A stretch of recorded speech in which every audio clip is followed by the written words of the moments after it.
Hmm.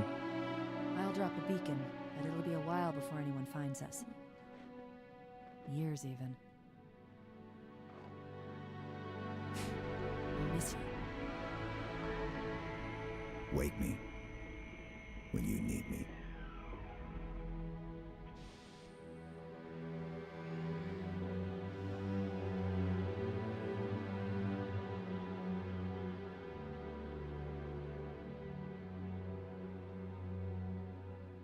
Oh.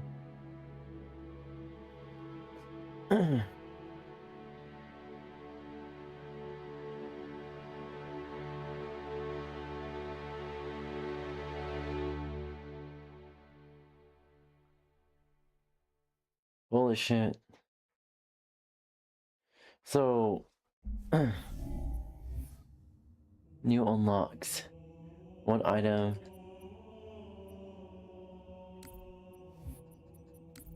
A new unlock?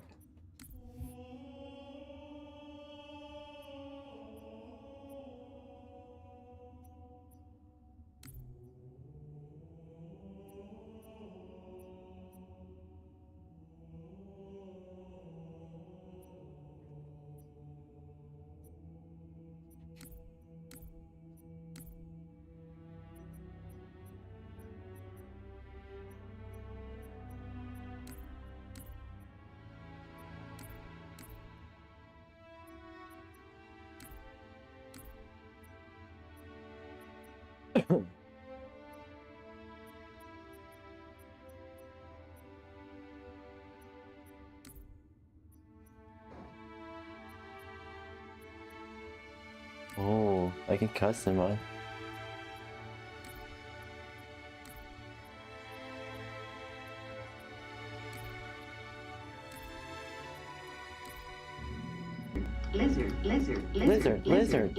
Lizard.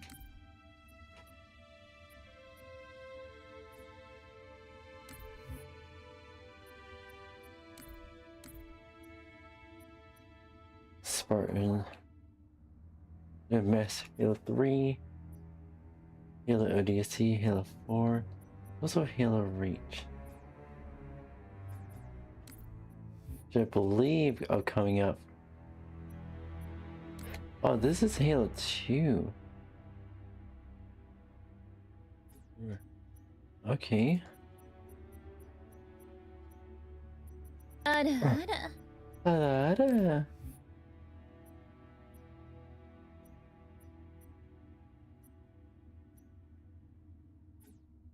Mm-hmm.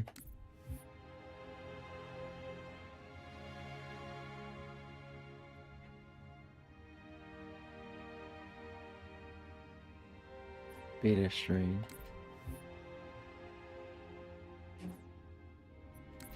It's like, what is this server? I'm sure most of these are like Halo 2 stuff like that.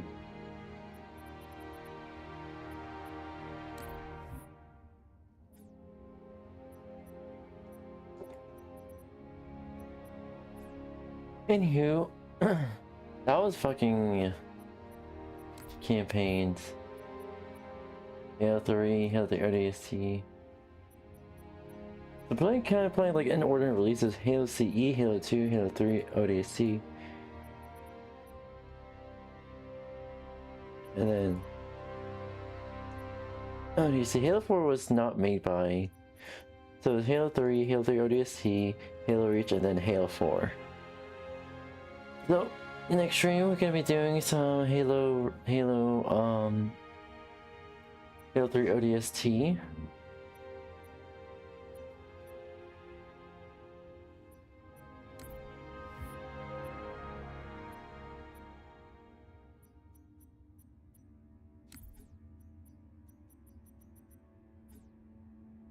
Yeah.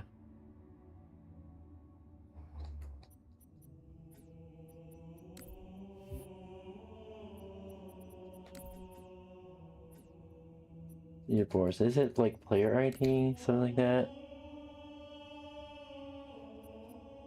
Avatar, yeah.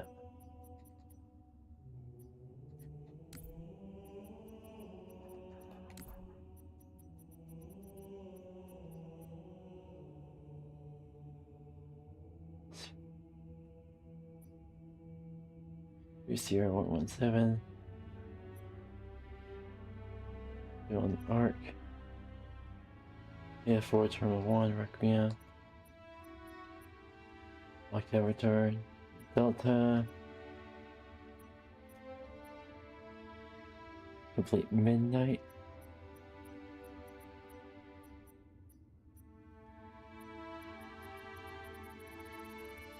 There's a lot of avatars.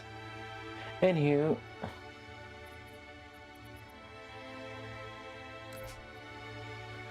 Oh, it's your time. Okay, we're moving on to... Oh, good, let me switch you. Alright, we're gonna be moving on to... what's again? Oh yeah, we're moving on to... YouTube reaction. If I can speak, thank you.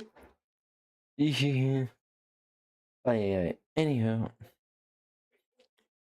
Yeah, moving on to YouTube reaction real quick. Let me just pop everything right open. Allow me to...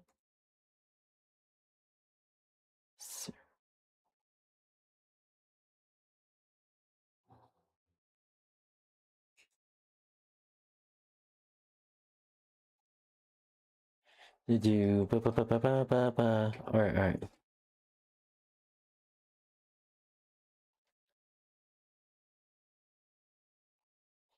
To do is Here's a just... good girl. I am. Yeah.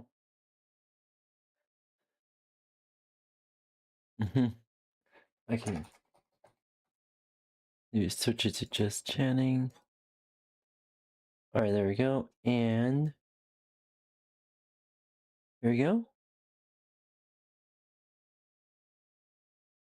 What the fuck? What's going on?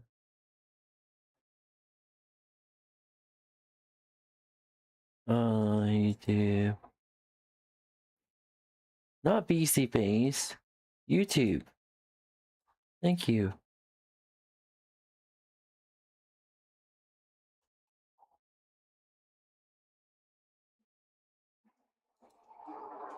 Not that.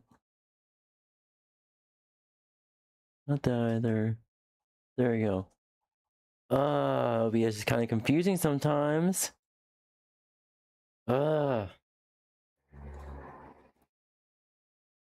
Should need to get their monitor just in case. If I can afford it, that. Anywho. Meow. Yeah. Holy shit. That was fucking epic for Halo 3. I have been giving too much parallel. Red, don't make me regret giving it that kind of power.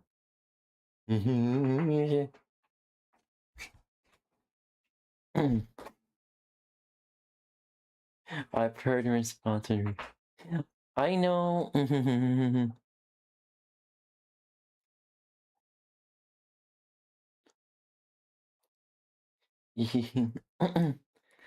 Red, who is a good girl? You are.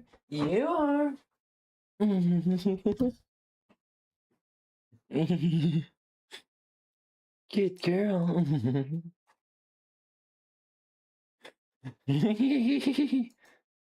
Hayden.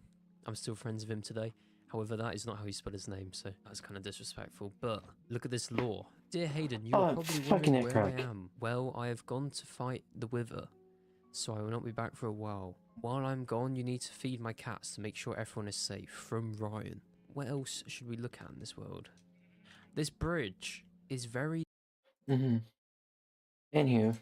Over the decades since its release, people across the speedrunning community have dissected and studied everything you could possibly ever want to know about Super Mario 64 and how its mechanics work. This level of understanding allowed for insane speedruns, such as the zero-start tool-assisted speedrun, or TAS for short, in 4 minutes and 20 seconds that, despite its short length, required Bismuth to dedicate 38 entire minutes to explaining it. These explanations sound at times like they are describing completely made-up concepts, like the infamous parallel universes.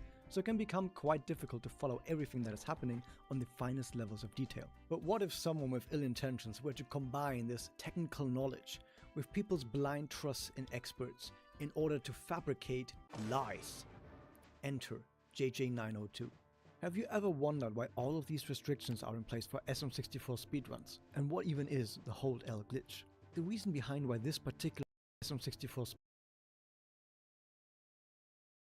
speedruns, and what even is the hold-L glitch? The reason behind why this particular glitch is banned is the speedrunner 𝙤𝙤𝙤𝙤𝙤, who was active during the early days of speedrunning around 2009 to 2011. By the way, I apologize for the relatively low amount of direct footage from 2009, because back then basically no one was actually saving stream VODs, and also JJ ended up deleting all of his YouTube videos, but we were able to save at least a few of them, so I will have to milk the few clips that we have for all it's worth. Sorry. After starting his speedrunning career in 2009, I understand. was not particularly known for setting many or even any records at all, but that is because he mainly focused on finding new tricks and skips. Whenever any category of any speedrun gets seemingly pushed to its limits, it is always the glitch hunters and skip finders like Sockfolder, who was the first one to find a consistent setup for canonless, who pushed the speedrun to the next level and allow for new time barriers to be broken. Let's take an example. This is the starting section of Bob on Battlefield.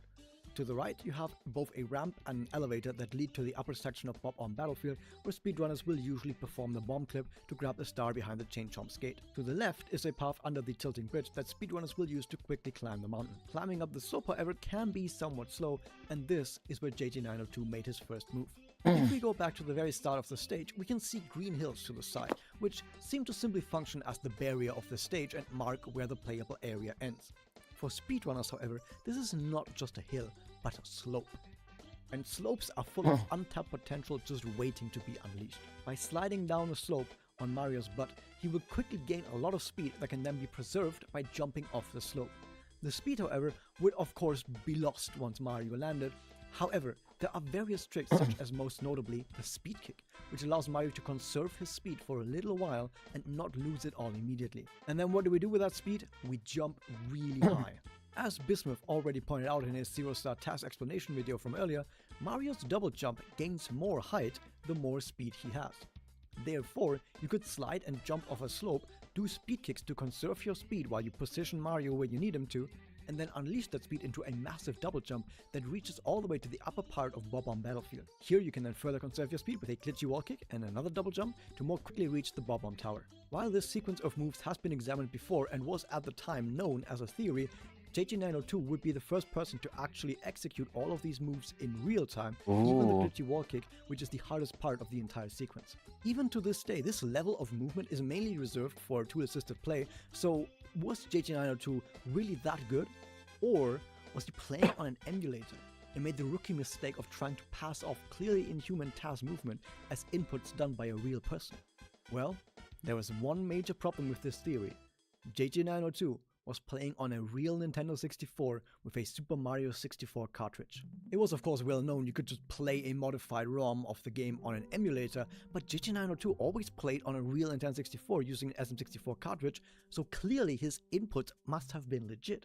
And beyond that, JJ's knowledge of how the game worked seemed to be on a different level entirely for the time. Today, with all the extensive knowledge we have, we do for example know that precise slide kick cancels could actually conserve and even gain speed, but JJ was already using the strategy back in 2010. Since the exact mechanics of this were not yet understood and similar movement options like just long jumping seemed to be just as fast, people did not pay much attention to this strategy. Most speedrunners thought that these slide kicks were simply another quirk of his. And I say another because JJ would often bookend some of his statements, explanations, or even just to fill the air after he made a mistake by using this one phrase that he loved way too much. Let that sink in. Oof, let that sink in. Oof, let that sink in. Let that sink in. At least it's good to know that since the early days of speedrunning, our collective humor has evolved drastically and we aren't simply repeating the same words or phrases for comedic effect. Maybe speedrunners should have taken it more seriously back then, however, as this was just the beginning of the madness. 𝙤𝙤𝙤𝙤 would make video after video about various skips and tricks that he reported to have found, and each and every one of these would require insanely precise inputs. He would attempt to teach people why these inputs have to be so precise by talking about the game's code and hex values, but he would then actually perform these skips on his N64 to prove that they are in fact legit. These tricks would include, but were not limited to, storing and then triggering a second backflip in mid-air, clipping through the bottom of Peach's slide by exploiting a misalignment, the frame walk, which people do actually use in some places nowadays, specifically in 𝙂𝙗𝙖𝙀. Plugged in as well. There he goes. Here he goes. A different method of cannonless. Massing on the... And he's made it. Oh, he's in there. And a way to use the slide kick to gain even more speed than should otherwise be possible, dubbed the 𝙤𝙤 slide kick. I need you to understand that some of these, like the framework I mentioned, are legitimate and used to this day, so whenever people did try out what he showed off in his videos, they would sometimes find success. So people naturally assumed that these tricks simply required an insane amount of precision that would take a lot of effort and focus to learn and execute, and that 𝙤𝙤, with his intimate knowledge of the game's code, had an advantage in not just finding, but also executing these strategies. And that was also usually the reaction whenever people weren't able to actually replicate what he was demonstrating, and why he was not more closely examined at the time. Besides, most of these were more like little curiosities, or at best some extremely risky ways to save just fractions of a second that were not worth using anyway, even if they would work. It's not like he suddenly found tricks that would revolutionize all of Super Mario 64 speedrunning.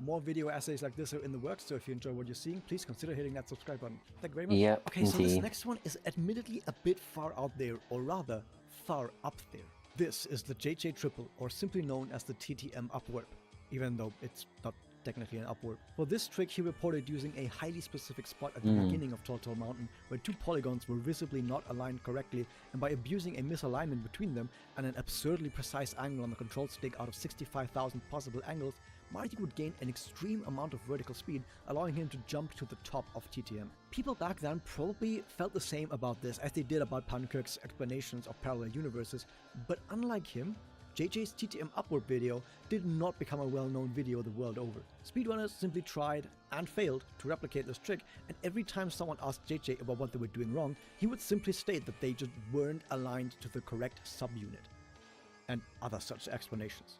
Despite this trick's seeming impossibility, 𝙤𝙤's success rate at hitting this trick on his N64... The fact that 𝙤𝙤 doesn't even go into detail of how it works, what's he doing wrong, he could do better, is a major factor and major red flag that he's lying and cheating the game in speedrunning. was around 2%, which is actually much higher than it sounds when you keep in mind that everyone else had 0% success rate. This now meant that 𝙤𝙤 had the ability to set IL world records for TTM that no one else would be able to beat, cementing himself as a speedrunner that was operating on a completely different level than anyone else. Of course, looking at the title of this video, you already know that this trick was never legit, but how did he still manage to pull it off on a real N64 console? Now, some of you might already be thinking, what if he actually made a video of two-assisted speedrun and then simply played it back on his TV and only pretended to play? Well, that is a method of cheating that has in fact been used before a few times, but I can reveal to you right now that no, this was not the way that 𝙤𝙤 was cheating. He was indeed actually playing with his real inputs on an unmodified Nintendo 64. Even despite all of this, however, this was still just for ILs, which are individual level speedruns, which most people don't really care about anyway, and maybe 𝙤𝙤 would have been able to get away with his machinations for at least a few more years, if it weren't for the most bizarre turn in this entire story. Because next, 𝙤𝙤902 did not just find another real skip, he also found what could be one of the potentially biggest skips in all of Super Mario 64 history. Now this is going to get a little bit technical, but I'm going to try and break it down as much as possible for you guys. In late 2010, 𝙤𝙤 would upload a video titled New Toad Skip, in which he explained that the game stored a pointer to the current interactable object with a text box that you just interacted with, which is mainly signs that you can read, but also includes toads, since they are just signs with a pulse. He also noticed that through this pointer, the interactable object's rotation angle along the z-axis was accessed, which is used to make sure that Mario faces the object, and if the object can rotate, like Toad's, they will face Mario as well, using a rotation function that can be called on the object to rotate the object into the correct orientation to face Mario. Another interactable object, however, is the key door to the second floor of Peach's castle, which of course does not have to turn to face Mario because it's a door. Additionally, when the upstairs key door is interacted with, the game will check if the value at this fixed address, which I'm just going to call OWC from now on, is set to 1. And only then will it allow the door to be opened. This value is usually derived from the presence of the second key in Mario's possession, which of course you get from beating the downstairs boss in the fire sea. We're sort of starting the puzzle come together, but the last piece of the puzzle is what I mentioned just a few seconds ago. That some interactable objects need to rotate themselves to face Mario, but not all of them. The call for the rotation of the object is a function that is called on an object and as an input value uses the rotation of the object that it is supposed to be set to. However, since the door is a fixed object and therefore cannot rotate to face Mario, if we were to somehow attempt to call this function on the upstairs key door, it turns out that it would actually cause an unintended behavior in the code that ultimately leads to the game setting not the door's rotation value, but actually sets a completely different memory value. A memory value that happens to be right next to OWC. So we're close, but we're not quite there yet. In the way that Super Mario 64 uses floating point values, there is a known rounding error that can happen when you call this rotation function with an input of value 86 or about 1.5 in radians. And to inform the function that a rounding error will occur and that the function should instead use an alternate calculation that it doesn't run into this rounding error for 86, a secondary byte is set next to the rotation value, but only if the input value is 86. And this additional byte is exactly the key that we need to unlock this door.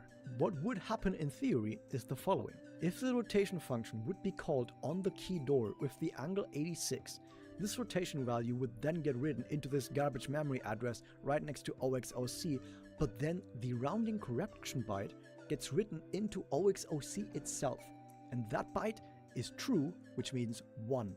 So just perform this glitch on any door and we got the second key, right? Well, not quite that simple. Just performing this glitch once at any time with any door is not enough to make the game think you have the second key, however, since interacting with any door again would reset this value based on you either having or not having the second key in your possession, which means that this glitch needs to be performed directly on the second floor key door at the very moment that you want to go through it.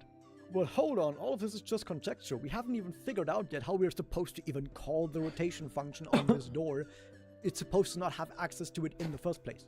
JJ902 have the answer, and the answer is the Hold L glitch. You may have heard of the Hold R glitch before in Ocarina of Time, also known as Hold R LOL, where the developers apparently left an oversight in the game's code regarding the R button in the 1.0 Here's a good girl version of the game. If you held down the R button during the trading quest chain and talking to King Zora while he tries to give you the Zora tunic, he would instead give you a later item in the trading quest chain, the eyeball frog. Oversights like this can be somewhat common in games, and so JJ902 likely was searching for these kinds of occurrences to give him an advantage. And what he found was that by holding down the L button in the lobby of Peach's castle specifically, the game would check for the presence of a key on every frame the button was held. Now this check by itself doesn't do anything apparently, so it seemed useless at first. However, this check also serves an important function. Since this check is usually performed while interacting with the key door, this check makes it so no other interaction can start on that frame. This means that if you hold down this button and then attempt to talk to a Toad, the interaction with Toad will not begin. However, the game still recognizes that you talk to Toad, so the pointer towards Toad and its rotation angle is stored. So now, don't blink. If we hold down L, store the interaction with Toad, and then with precise movement make it so Toad would be facing exactly angle 86, and then release the L button the moment we're able to interact with the key door, the interaction with the door is started on the same frame that the rotation set function is called, and it's called on the door thinking that it's being called on Toad with the value of 86, which temporarily makes the door believe that we have the key to the second floor and allows Mario to walk through. And then the trick was immediately banned from all major categories. There were some issues with the skip. First off, it only worked on the Japanese and American 1.0 versions of the game, meaning that the PAL version distributed in Europe, which by the way I would have access to, or later versions such as the Shindo version or the IQ version, could not perform this glitch. Secondly, this glitch was clearly using an unintended leftover debug function and left a sour taste in people's mouths, since making use of this function just makes it feel like you're not even playing Super Mario 64 at that point. Unlike in Ocarina of Time, the community for SM64 decided swiftly and immediately to ban the glitch in order to maintain the integrity of the leaderboards. And to be fair, the way that Zero Star is currently run is, I would say, a lot more fun and a lot more interesting than simply using a developer debug function and 2 BLJs to skip to the final boss immediately. Well, hold on a second, isn't this video about a cheater? I may not have been entirely truthful to you, and I may have reconstructed the actual order of events in which this entire glitch was found. You see, when JJ first uploaded that new Toad skip video, the skip hadn't yet actually come together and he only figured out part of the skip. And specifically the whole L part of it was missing from the video. Now, he did later find out how to complete the skip that he theorized in the video, and he showed it off to a few other speedrunners in private, but before he could publicly talk about all of this, his friends told him that it would make more sense if instead he would actually show the skip off for the very first time live in front of an audience at HDQ 2011 as part of a bonus run. Now, this video has gone on for a long time already, so if you want to hear more about specifically this story about what has gone open, and you can first place, and instead of making a stink about it, he simply took the L and moved on. And shortly after HDQ 2011, he then left speedrunning behind entirely. And so, he just disappeared for many years. I may have also made it sound like no one was at all suspicious about him, but there were 4 people in particular that were already looking into all of his claims and trying to figure out how he was cheating, and sometime later, it was actually proven and later admitted by JJ himself that he did cheat and also how he cheated. So, how did JJ902 achieve his seemingly impossible tricks on a real N64? The cartridge.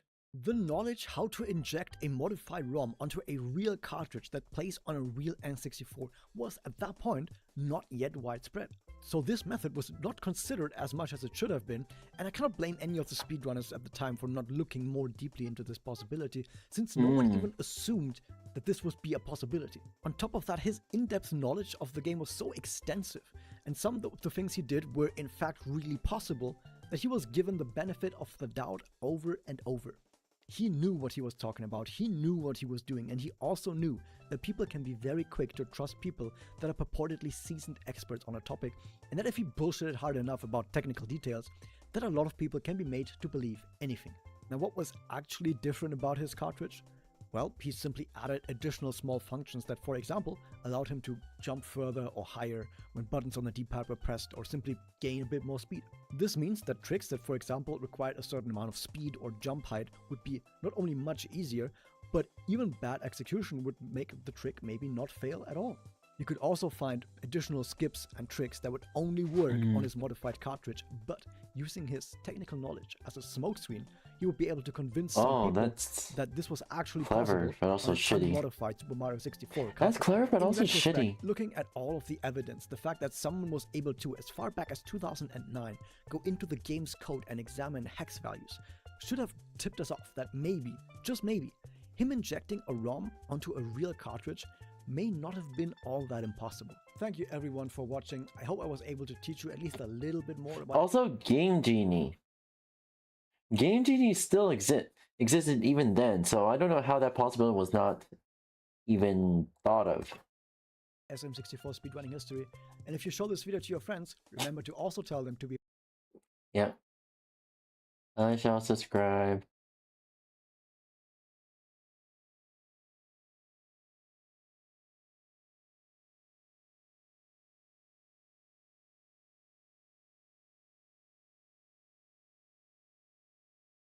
I wonder how to do that, like, directly. Oh. I'll figure it out. Let's see. Weekend profile. Run a generate order.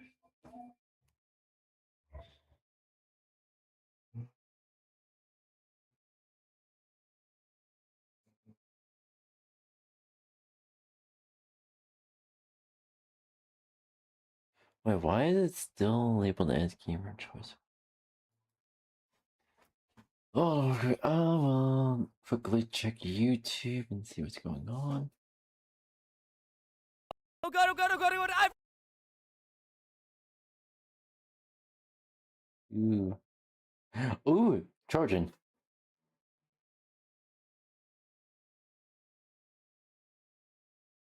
I'll quickly check what's going on with my YouTube. Hello everybody, my name is Eric. Today we're going to be looking at this fastest mouse clicker for Windows. Now first of all, I got an email about this, and I actually thought it was probably a false positive, and I was quite busy at the time, so I didn't fully dive deep into this.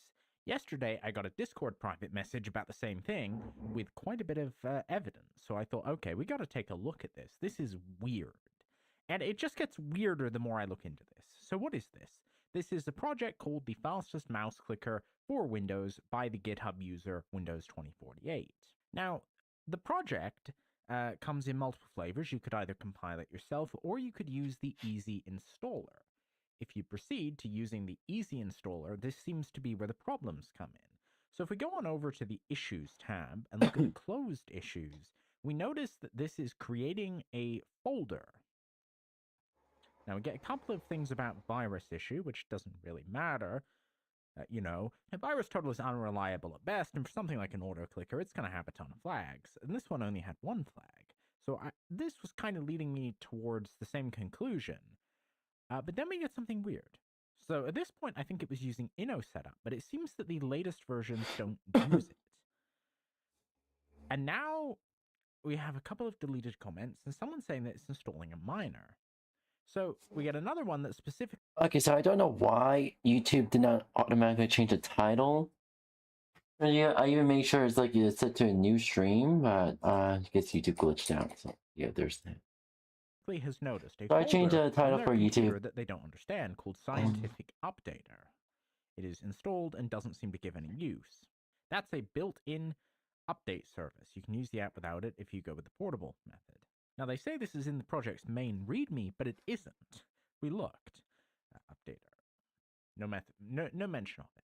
However, when I Googled the name, I also found someone complaining about it in this second program called 𝙂𝙀𝙖 that apparently is a photo viewer.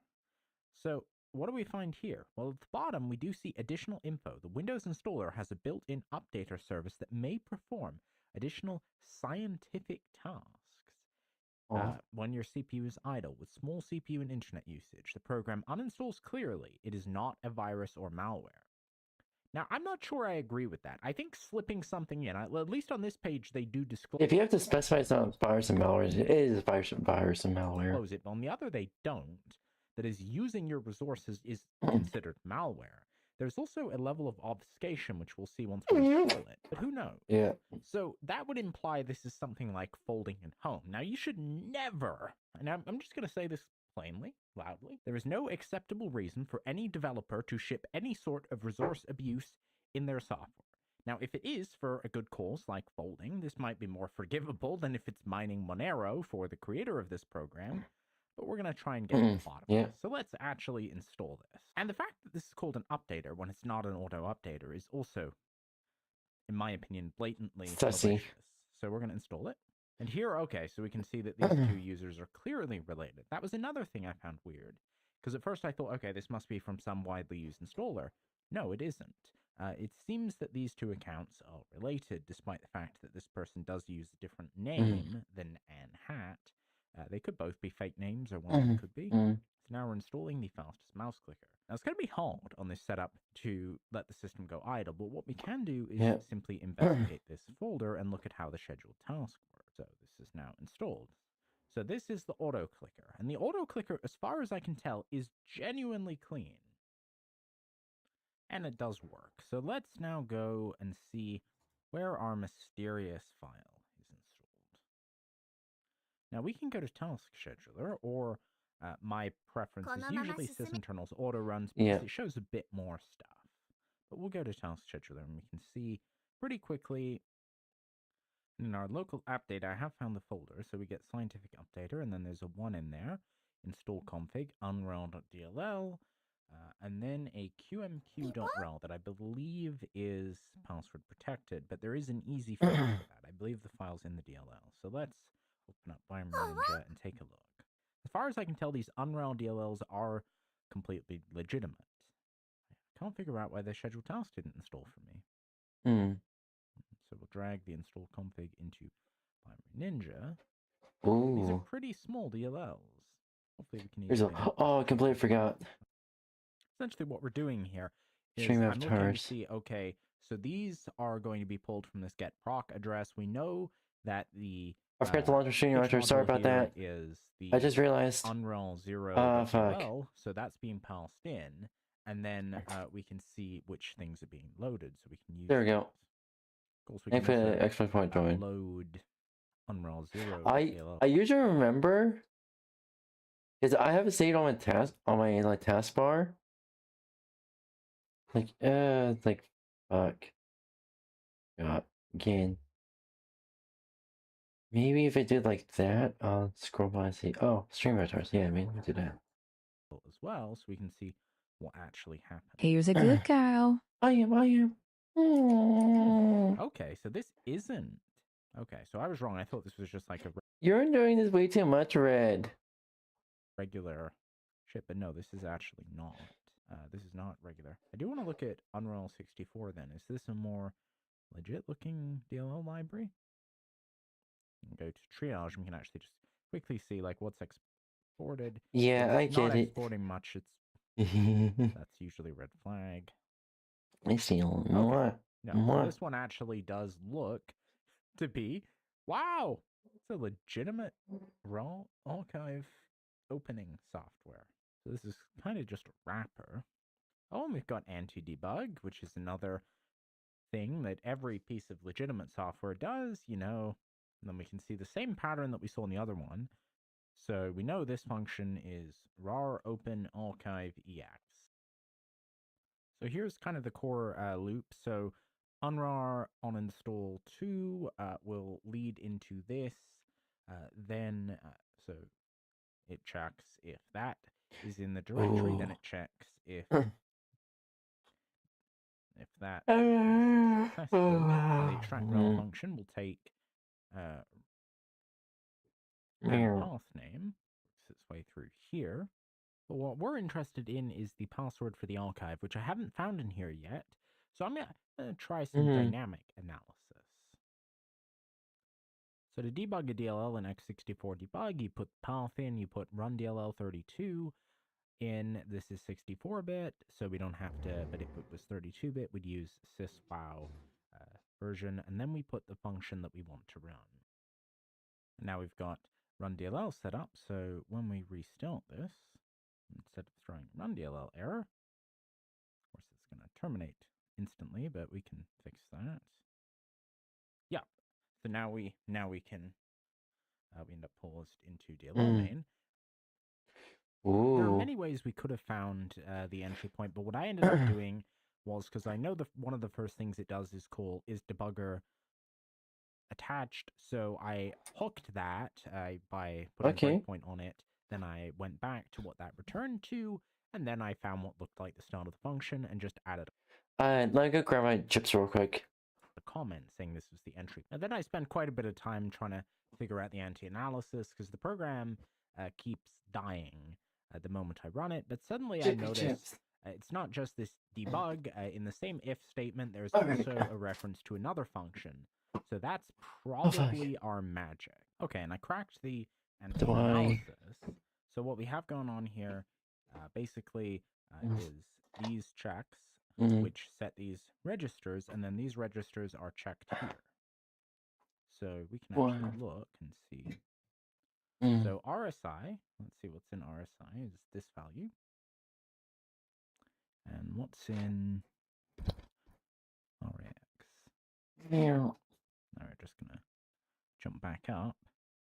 Okay, let me move on to another video. You get a bit boring for chat.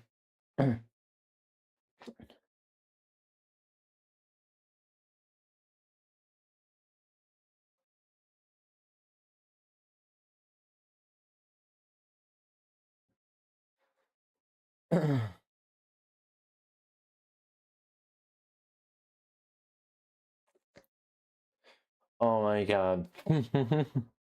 So I have Map Pathify extension on, and the fact that this is Smash, the Jesus fuck.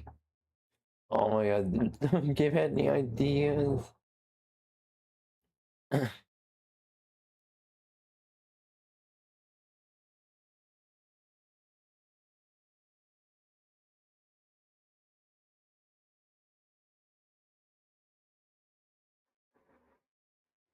Do I really have to jump off?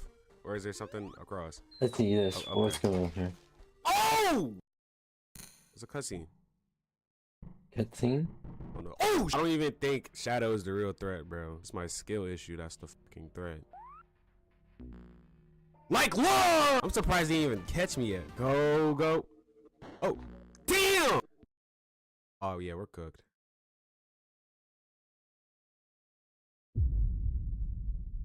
Oh! Yeah. I can't even spin dash. What does Amy do in these classic Sonic games? Like, oh, oh, fucking Sonic in Hell. What a crazy ass. Yeah, those are typical, like. What happened to YouTube's age verification policy? Why does it matter to you as a creator with kids? And how can you protect your channel? Let's break it down in this video. Here's the first step. Don't have kids. Don't adopt kids. See, back in August, YouTube introduced an Again, joking about that, but yeah. Do what you want. AI-based age verification system. It scans your watch history to estimate your age. And if it thinks that you're under 18, it will ask you to submit a government ID in order to keep using your account. If your kids use your main account to watch made-for-kids videos, the AI might misclassify you as a minor. Typically have the comments turned off. They'll never have to touch your creator account. Now, this isn't a guarantee, but it's the best way to avoid unnecessary ID requests and to protect your privacy. At the end of the day, you want to keep your main account for your content only. Exactly. Also, thank you for that. Oh, okay.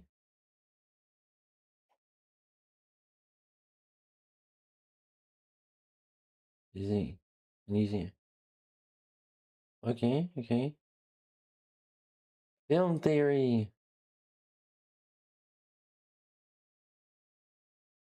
Some levels of oh no.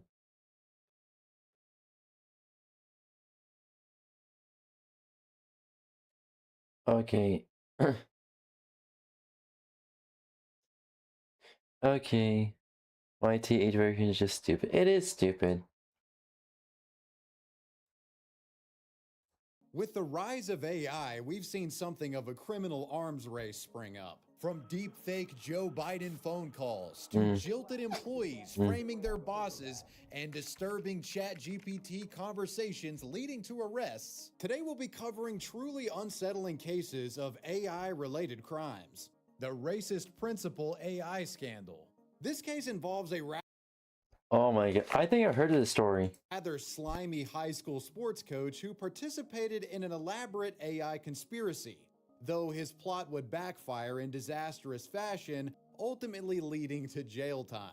31-year-old 𝙂𝙚𝙣𝙚 began working as athletic director for Pikesville High School in Baltimore County, Maryland in July of 2023, and it became clear rather soon the hiring might have been a big mistake. As athletic director, the guy had access to the school's budgeted funding and would seemingly abuse this authority. The man found himself under investigation after reportedly using school finances to make an unauthorized $2,000 payment to the school's junior varsity basketball coach, who was not only buddies with 𝙂𝙚𝙣𝙚, but was his roommate. Bypassing payroll and slipping over a cheeky $2,000 payment from school coffers to your roommate, we're off to a great start here. The discovery of this, along with a general air of scumbaggery surrounding him, well, it drew the ire of Pikesville High's principal, Eric 𝙂𝙗. What the fuck? 𝙂𝙗 confronted 𝙂𝙚𝙣𝙚 about the sketchy payout to the roommate, the coach being put on notice, and he was looking into him. Principal 𝙂𝙚 was keen on getting to the bottom of this apparent academic fraudster. But as his investigation commenced, it appeared the yeah, I heard of his principal story. may have been hiding some skeletons of his own. On January 17th, 2024. Yeah, YouTube, just YouTube. Here's the thing. YouTube's more focused on YouTube than YouTube Kids. And here's the thing here's the disturbing truth about YouTube Kids. YouTube Kids is basically just YouTube with the kids filter automatically enabled. That's about it. It's the same YouTube AI bullshit, same YouTube bullshit and everything, but it just has a seemingly quote unquote kids filter on it. It doesn't really filter on anything in the first place. A truly shocking audio recording would leak to the internet, in which the voice of Principal 𝙂𝙚 could be heard. Supposedly recorded in secret by a teacher, the man seemed to be planning a conspiracy to get someone fired, and makes a multitude of racial remarks about black staff members, black students, and even the Jews. You know, I seriously don't understand why I have to constantly put up with these dumbasses here every day. Between these ungrateful black kids who can't test their way out of a paper bag, or these teachers who don't get it, how hard is it to get these students to meet their grade level expectations? Lawrence and Ravenel should have never been hired. And don't let me get started on DJ. I'm going to drag his black ass out of here one way or another. I'm going to get something to stick. I'm just so sick of the inadequacies of these people. And if I have to get one more complaint from one more Jew in this community, I'm going to join the other side. When it comes to saying things that would get you fired, this rant just about ticks every box. The only thing missing was a jab at the disabled. This audio of the purported principal going mask off managed to get leaked online and quickly spread around the internet. The recording is allegedly the principal of Pikesville. Oh yes, your favorite legal word allegedly, so don't get sued up the ass.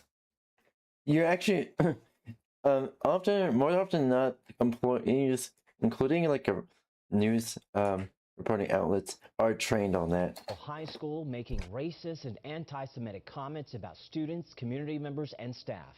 WJZ has obtained a copy of that recording. People that I spoke with today say that they are shocked and outraged by the comments that are made in this recording. He needs to be removed from the school ASAP. To hear him say that about kids, that's horrible.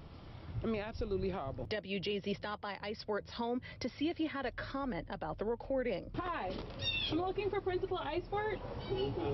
He's not home right now. School officials were taking the racist tirade seriously. Eric was placed under investigation by them. But when questioned, he would deny making the statements heard in the recording. Those investigating him, though, seemingly felt that it had to be him saying those words. After all, it was his voice in the recording. The principal must be lying to them in an effort to save his own ass. Eric was initially put on leave and then subsequently resigned from his position, leading many to believe that this was him essentially admitting guilt. The disgraced principal, now branded as a racist, found himself constantly harassed. People were coming to his house with such frequency. The principal actually did not make those was there comments. Constantly for a time to stop folks from assaulting him. In a matter of days, Eric's life had been completely destroyed by this leaked recording. His professional career and education was over, and his community now hated him. But even after losing everything, he still maintained that he didn't say the things his own voice uttered in that recording, and he was willing to fight to prove it. This is when the story takes a bit of an insidious twist. When the dust from the initial scandal began to settle, Eric initiated his retaliation, making the case to Baltimore County authorities that somebody had used deepfake AI technology to replicate his voice and create the racially profane rant in an effort to destroy his reputation. And he even had an idea of who did it. That man being none other than 𝙂𝙚𝙣𝙚, the athletic director he had begun investigating shortly before the audio leak surfaced. After all, if his AI deepfake theory was true, 𝙂𝙚 certainly would have a motive to try to sabotage the principal, who was looking into him. With this tip, Baltimore County authorities set off to investigate. An audio analysis was conducted by 3 independent AI experts, who would later confirm the shit was fake. 𝙂𝙗𝙣's deepfake allegation was legit. Oh my the God. experts determined that the recording was most certainly of AI origin. They even noted that it had background noises added into it to make it seem like some scandalous backroom recording taken in secret. It was quite elaborate. It was later found that 𝙂𝙤𝙤 had searched for and paid for an open AI tool that could be used to generate voices. It was also found that he had in his possession recordings of the principal speaking in a private setting, though under completely different contexts. And how did he get this audio, you may ask? The story goes that before the scandal, 𝙂𝙗𝙣 and 𝙂𝙤𝙤 had a meeting where the principal informed the athletic director that he would not be renewing his contract in the role. 𝙂𝙤𝙤 apparently immediately switched to a mind state of sabotage and secretly recorded the meeting, later using that audio as the foundation for his AI fabrication used to defame the principal. The jilted man then allegedly sent his deepfake to some Pikesville teachers in Gmail with the subject line, "Pikesville Principal, Disturbing Recording." With the accumulation of all of this evidence, the searches, the payments, the Gmail account, which was in Mr. Darian's name, it was enough for authorities to act. And in April of 2024, Mr. Darian would be arrested and charged with theft, disrupting school activities, stalking, and retaliating against a witness. He was held on a $5,000 bond at the time. 𝙂𝙗𝙤 denied ever making the comments, and police now confirm the audio was fake. Some of the telltale things that we saw were the fact there's a bit of a monotone. There's not so much changing in pitch toward the end of sentences. Charging documents allege the recording contained traces of AI-generated content with human editing after the fact, which added background noises for realism. Through their investigation, detectives allege Mr. Darian made the recording to retaliate against the principal who had launched an investigation into the potential mishandling of school funds. Now, despite the rather egregious conduct, the actual charges 𝙂𝙤𝙤 faced weren't ones that could really warrant a long prison sentence. In fact, he managed to land a plea deal that only resulted in him getting about 4 months in jail. But fear not, some justice would be had, as he'd get pinned on, well, let's just say some more serious charges. When authorities were looking through his phone during their investigation, they'd find something far more disturbing than deepfake audio. According to court documents, a search through I didn't know about this part. Illegal sex material pertaining to 𝙂𝙤𝙤. Oh It's alleged shit. that he coerced 3 minors to Why is it always gym teachers that are fucking creepy?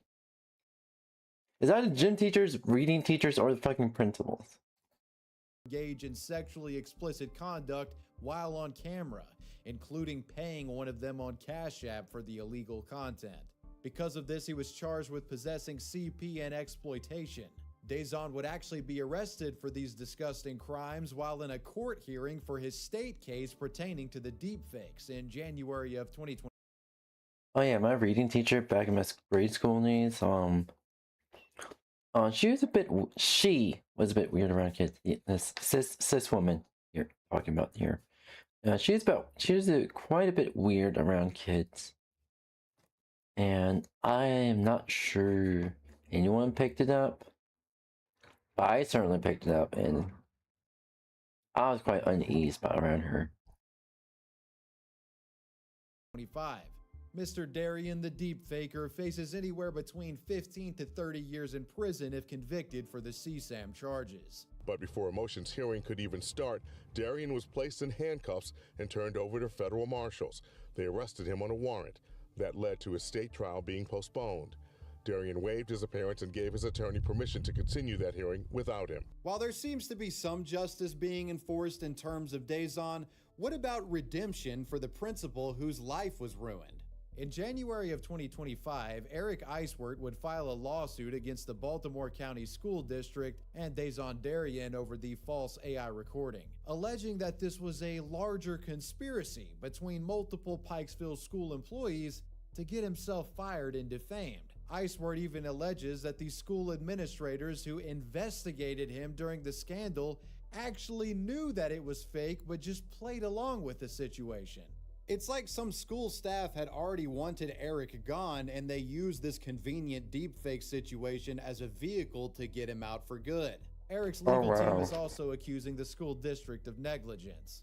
saying they didn't perform a proper background check on 𝙂𝙤𝙣, as it turns out he made numerous fraudulent claims about his expertise and credentials on his job application. It appears the lawsuit with Eric and 𝙂𝙤𝙣 was settled, shit. and while the terms aren't public, I can only imagine they were favorable to the wrongly defamed principal. For you viewers feeling bad for the principal, rest assured, as there's some immediate consolation, as 𝙂𝙗𝙗 has since landed a new job as principal at Sparrows Point Middle School in Edgemere, Maryland. This case was actually pretty freaky to learn about, and goes to show how much easier blackmail and impersonation is becoming as generative AI gets crazy good. Though I am somewhat cautiously optimistic, as you know, as AI becomes more ubiquitous, I'm a bit wary about it. Anytime something crazy is heard or seen online, people collectively will just immediately stop and ask, is this real? Is this AI? When this first came out, or at least when it initially came out, all we knew is the AI recordings of the principal was pretty much fake, and we kind of like had a hunch it was fake. And when police confirmed it's fake, like it was retaliation for it. And then we just pretty much he was arrested for like those. Guess what? Nobody talked about the cheese pizza charges he also got. Not even the news talked about the cheese pizza charges that he got.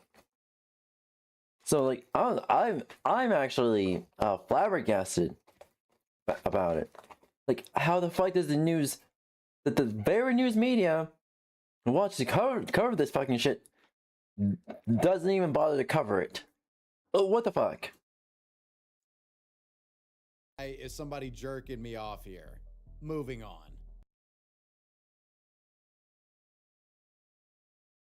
The Joe Biden Hey, welcome. I'm doing good, and you? No, so wild stream going to come in on. Yes, exactly. I finished up Halo 3, and yeah, Pizzagate 2. Jesus fucking Christ! Please do not allow that to become an actual thing.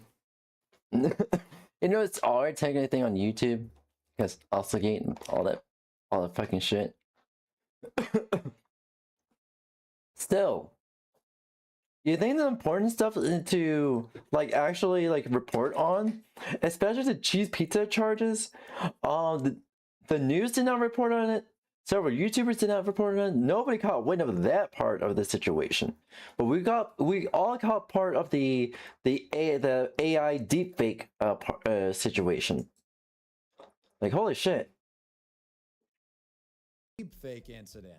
This AI crime case takes place around the time of the 2024 presidential primaries, and it involved what appeared to be an election saboteur. Oh, I remember this. This was wild. Biden with AI, though the culprit claims it was just a prank, bro. It's January of 2024. Just a.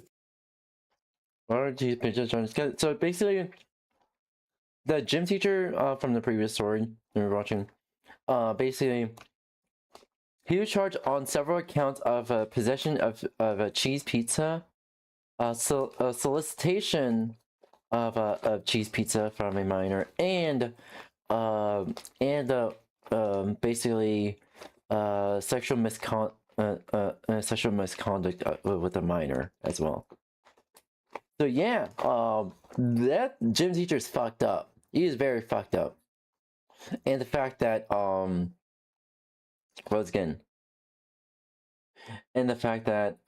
news media didn't even cover that part of the situation. They only covered the AI deepfakes. Like, holy shit. Few days before the New Hampshire Democratic primary, and the homes of thousands of New Hampshire residents were being bombarded by strange phone calls, purportedly from none other than the man himself, at the time sitting president, Joe Biden. Joe Biden. In these phone calls, Joe urged voters not to vote or participate in the primary election. The logic for this, according to Joe, this had to be Republican doing this, was that if a Democrat voted in the primary, they would lose their ability to vote in the general election against Trump, which isn't true. You can vote in both the primary and the general election.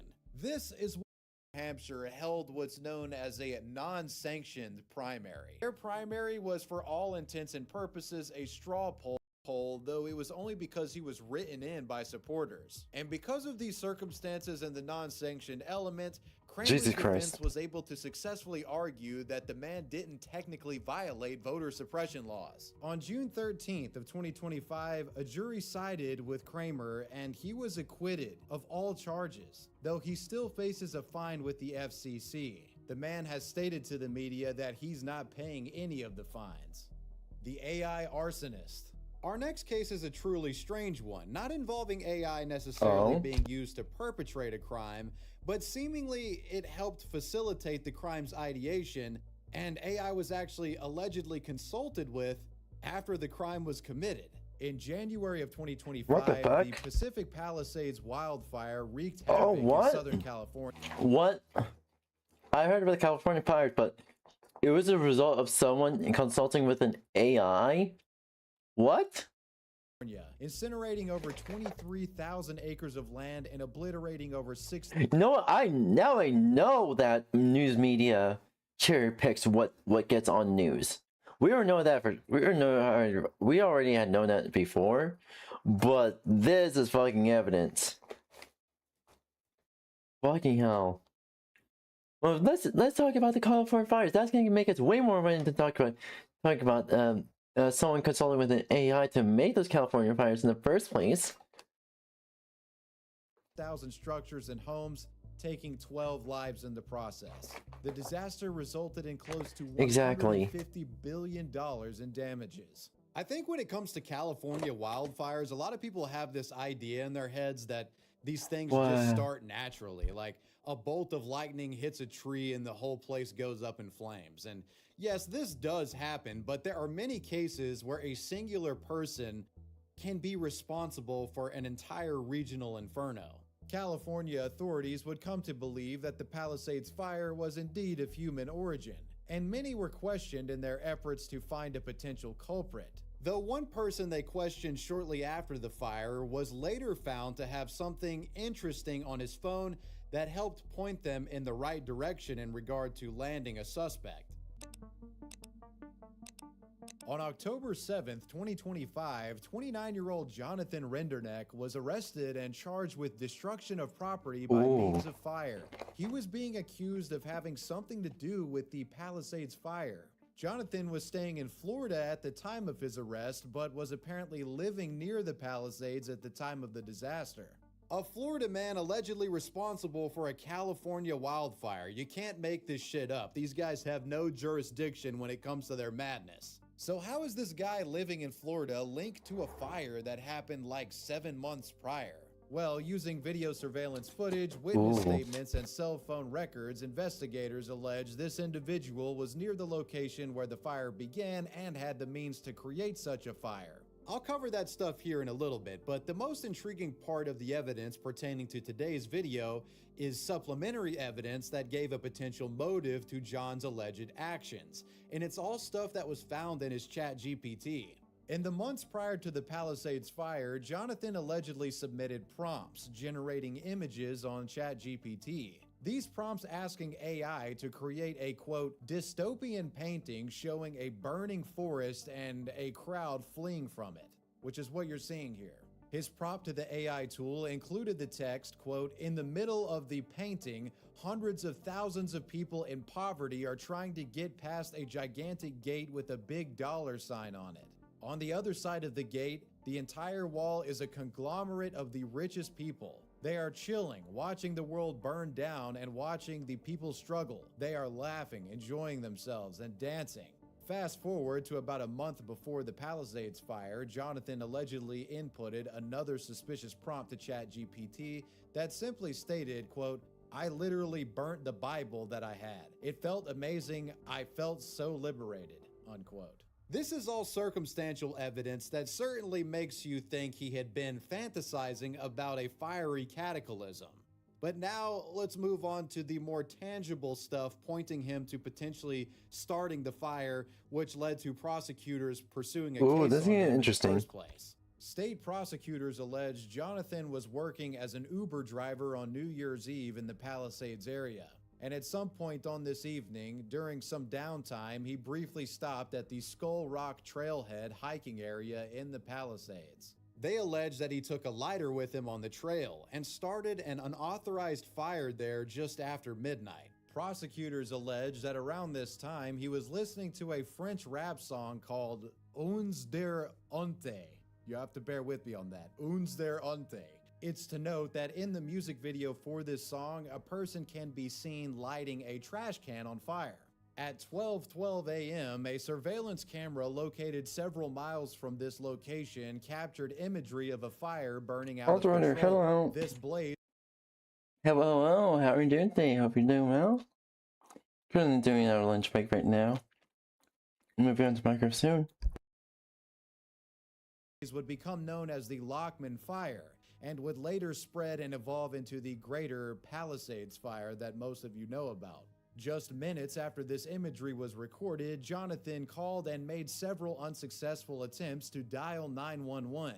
Though later, at approximately 12:17 a.m., he was successfully able to get through to 911 and report a fire. This call from his cell phone allegedly geo-marked his location to a position that would be later found to be about 30 feet away from where the Lockman fire started.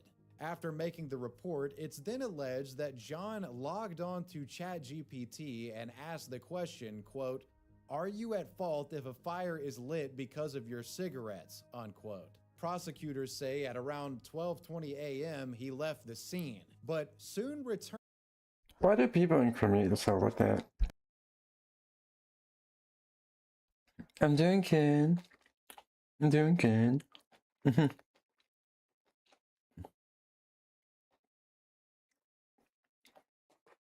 You're cute.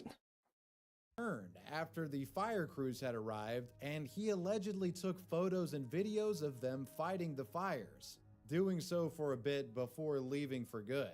Jonathan was actually later questioned by police on January 24th by some cops who apparently found his presence in the Skull Rock area on the night of the Lockman fire suspicious. While he reportedly appeared incredibly anxious during this interview, no arrest came from it and he was released without issue, the man later moving to Florida to live with family.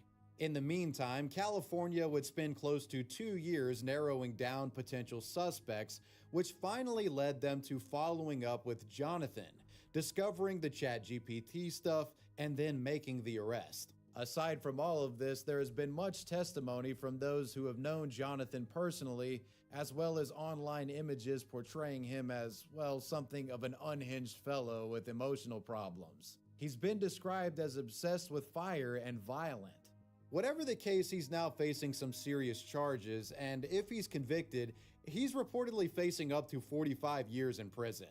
Potential psychopath. Pleaded not guilty, but if the physical evidence brought forward by prosecutors is proven to be true, coupled with his alleged ChatGPT fire-related prompts, it's not looking good for Johnny Boy here. I have seen some interesting commentary about this story though, with some alleging that this is a big conspiracy, with the California authorities trying to find someone to blame for their mismanagement of putting out the Palisades fires. Whatever the case, he remains innocent until proven guilty, and it'll be interesting to see where this goes. The AI homeless epidemic.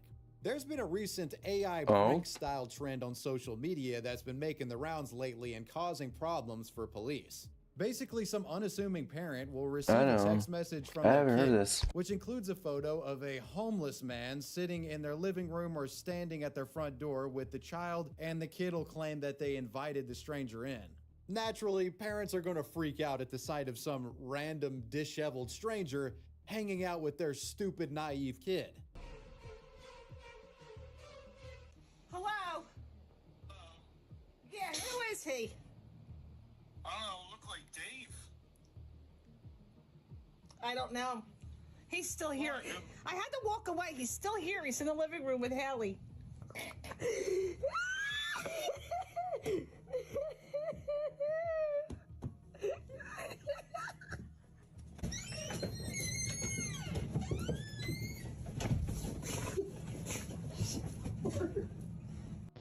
Kian, I've rung 111 to go round to your house. They won't be long. They're on the way. Listening? Are you listening to me? Yeah, listening. You're in That's my kind of fucked up. house. You've given you 5 seconds to get the fuck out, or the police will be round there to get you fucking out. Hey, Dad, I got this homeless dude. His name's Jeff. We're about to share a bed tonight. He's a really sweet guy. He brought over a couple of 40-ouncers, too. We're going to have a great party. My name is Jeff. None of these photos My name's are in Jeff. fact real and are just AI-generated homeless people. I like to think of it as the natural evolution of this FaceTime prank. How do you have my daughter's phone? Where's my daughter? Who is this? Who is it? Who is it? Call the police. Call the police. Call the police. Call the police, Andy. The artificially generated homeless trend began on TikTok, but after a few successful videos, they spawned copycats, which spread to other apps like Snapchat and Instagram and pretty much everywhere online. Some say it's just harmless fun, a quick scare to deploy on your neurotic mom and dad. However, sometimes the pranksters don't know when to pull back, leading scared individuals notifying the actual police, as police all over the country have issued public warnings about them, with victims of it getting so scared that they call the police and waste emergency resources. Yonkers police in New York put out a statement on their Facebook writing, "Here's the problem. Officers are responding fast, using lights and sirens to what sounds like a call of a real intruder, and only getting called off once everyone realizes it was a joke. That's not just a waste of resources, it's a real safety risk for officers who are responding and for the family members who are home if our officers get there before the prank is revealed and rush into the home to apprehend this intruder that doesn't exist." Some states like Massachusetts are even threatening to administer criminal charges for making false reports to emergency services. And there have now been multiple occurrences in areas like Brown County, Ohio, where juveniles have been criminally charged for using AI to create and report false home invasions. Jesus Christ. Many are starting to make comparisons of this prank to swatting. And it's not a bad comparison to make, given that it could waste potential police resources, and you could have a situation where police react in a disproportionate way. You just gave people an idea. Shame on you for that. Shame on you for that. No, the idea that everyone just, pretty much a bunch of people just got from this is basically use AI to generate evidence to swat someone. Please don't do that, chat, or I will disown you.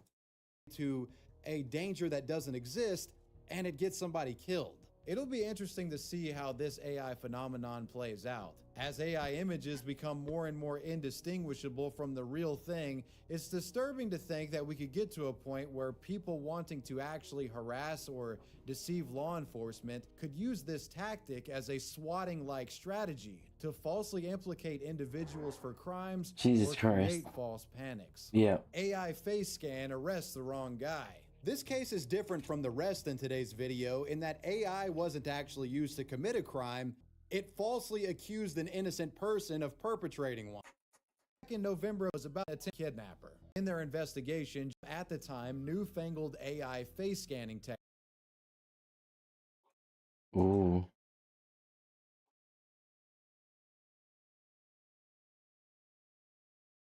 What is it? I gotta get my shoes. What is going on? I'll tell you what, man, I'm gonna put you in the cuff in the front. Middle schooler arrested for AI use. It should come at no surprise to you that kids are experimenting with AI in unsavory ways. And one kid found himself facing charges after seemingly asking it how to commit homicide. On September 26th of 2025, a 13-year-old you're so student fucking in Volusia stupid for County, that. Florida, was attending class at Southwestern Middle School when he accessed one of the school's computers and allegedly asked ChatGPT how to kill my friend in the middle of class, unquote. I mean, sometimes you just gotta know this stuff. Whether he really intended to kill or not, it didn't matter. The school's computers were rather ironically monitored by an AI program of its own, called Gaggle, which monitors the activity of students on the device. Hey, chat, do you want to get gaggled? At school and flags anything concerning submitted by the kids. The kid triggered the gaggle system, and the on-campus police officer was sent in to detain the student because of the seemingly violent threat. Some of you might be thinking that's a bit heavy-handed, but keep in mind this occurred in Volusia County, Florida, which is the turf of Volusia County Sheriff Mike Chitwood. The guy has a no-nonsense policy when it comes to kids issuing threats and will arrest them. I have an entire video about the guy on the channel if you want to learn more. Anyways, the kid was detained in the middle of class and later arrested and perp walked into the Volusia County Police Department's jail. The whole affair captured on video and streamed to the Volusia County Sheriff's Facebook page. During questioning, the student would claim that he was just trolling a friend. But I hate to break it to you, kid, that excuse does not fly in Volusia County. Starting Monday, we're going to have a billboard. We're going to have a poster out. I'm going to show you every kid that's been arrested and where they go to school. And then from there on out, we're going to publicly shame them and their parents. So parents, do your job. Don't let Sheriff Chitwood raise your kids. This is absolutely ridiculous. The sheriff's department charged him with making a threat to kill, a second-degree felony punishable by up to 15 years in prison. Now, recently it has been reported that the charges against the kid were dropped, as on October 10th, the child's mother told media outlets that they were dismissed. However, given that juvenile court records aren't available for public viewing, I'm unable to confirm if this is the case. Needless to say, the rule remains true. Any threat made under the jurisdiction of Sheriff Mike Chitwood will be looked into, and it doesn't matter how young the alleged perp is. And well, you made it to the end of the video. I wonder if they'll arrest a 2-year-old. Let me know what you guys thought about this one down below in the comments section, and let me know.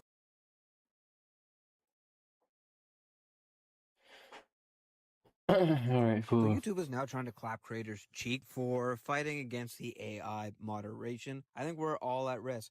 Now, 𝙂𝙚𝙣𝙚𝙧, who does good journalism on X and other platforms, one of the few that actually does good journalism, posts their sources, posts his links, even posts a source for this story that I'm about to tell you. So you also heard me talk about it in my video yesterday where YouTube banned a creator for putting a business email address in a video description. It was flagged by the moderation tools.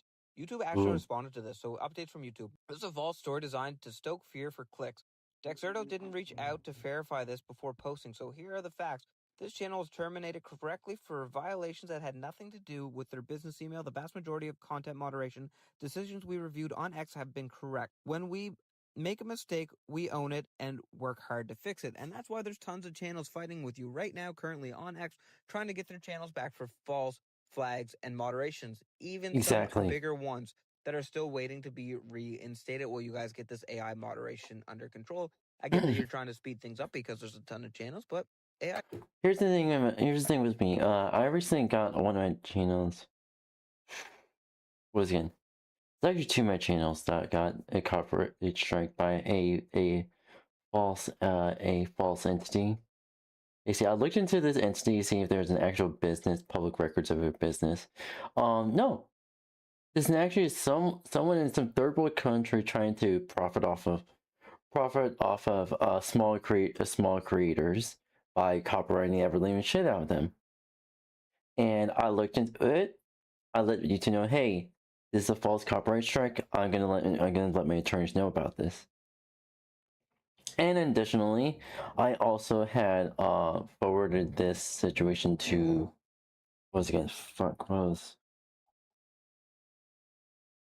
some sort of board of directors. Is basically, I made sure to forward this to a legal expert, saying, "Hey, and he said, yeah, you're getting a false copyright strike. This person's abusing the copyright system." And so I made an appeal. I cited the source, cited what was going on, and cited the IP address of the person of the quote-unquote company in question.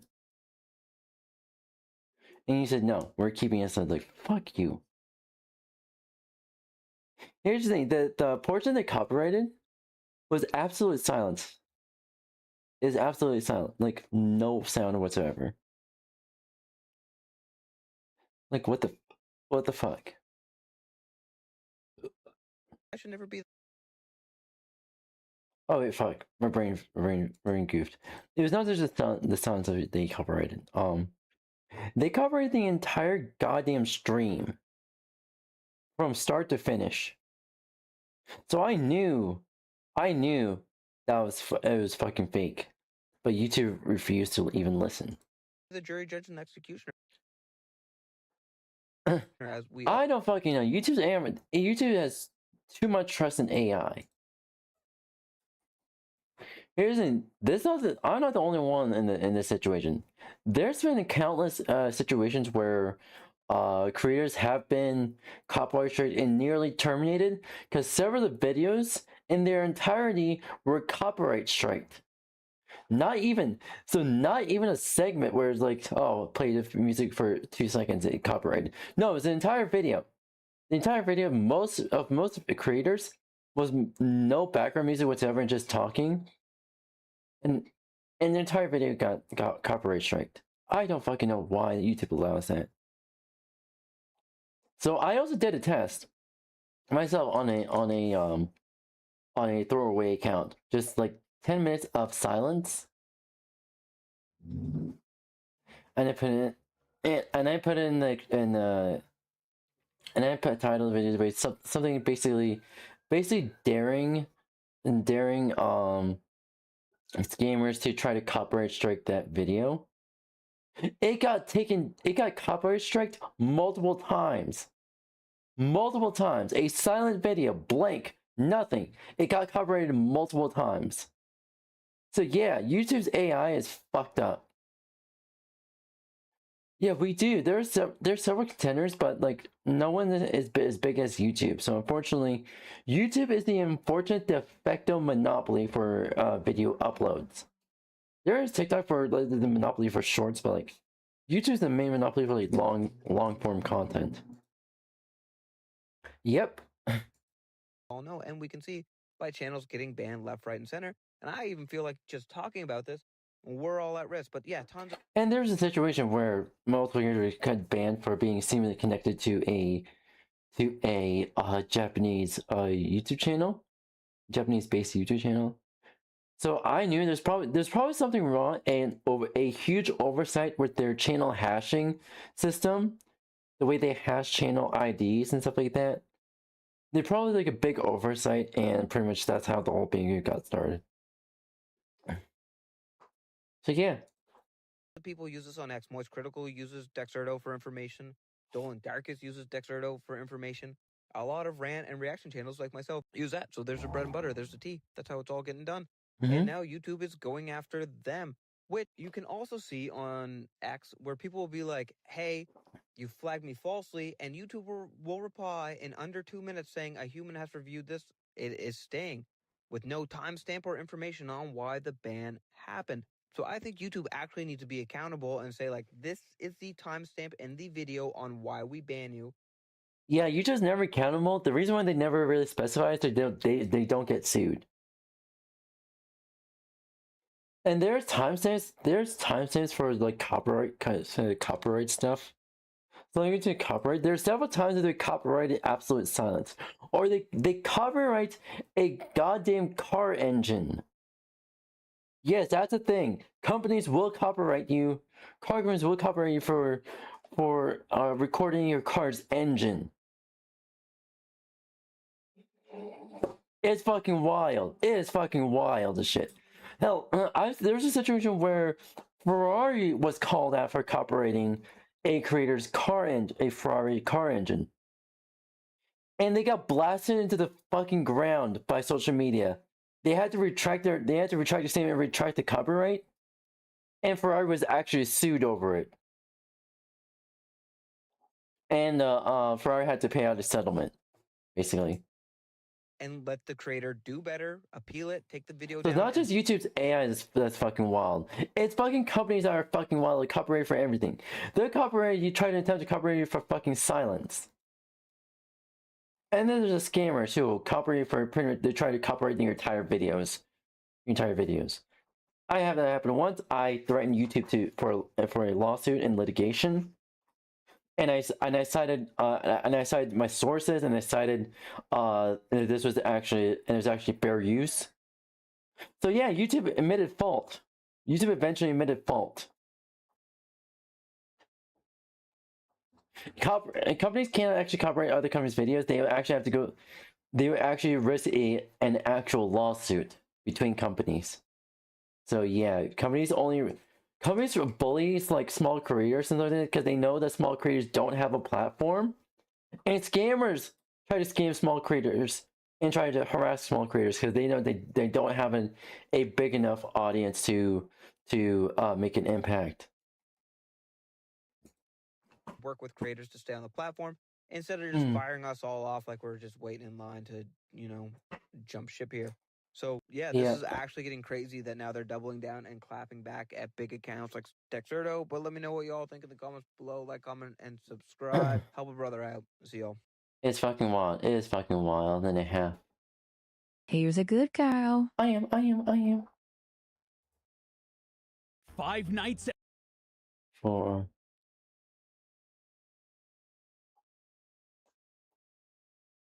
Okay, so I think it's about time to move on to. At Freddy's 2 changed Actually, the let's watch lore. this. Yeah, this movie straight up took one look at the games and said, I can do that better, and it might be fixing all of the problems we've had with the timeline because of it.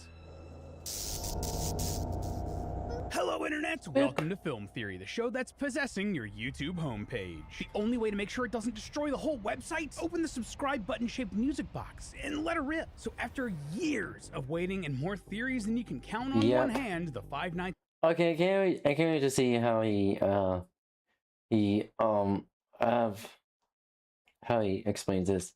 I don't think this is a theory. This is more of an explanation of Five Nights at Freddy's history with how they pretty much fixed their retcons. At Freddy's 2 movie has finally hit theaters. I have to say, the culture around this movie really surprised me. People I followed for years for other. In order to avoid or prevent retconning your own like universe or story or whatnot, just make an alternate universe. Finish the story you initially want.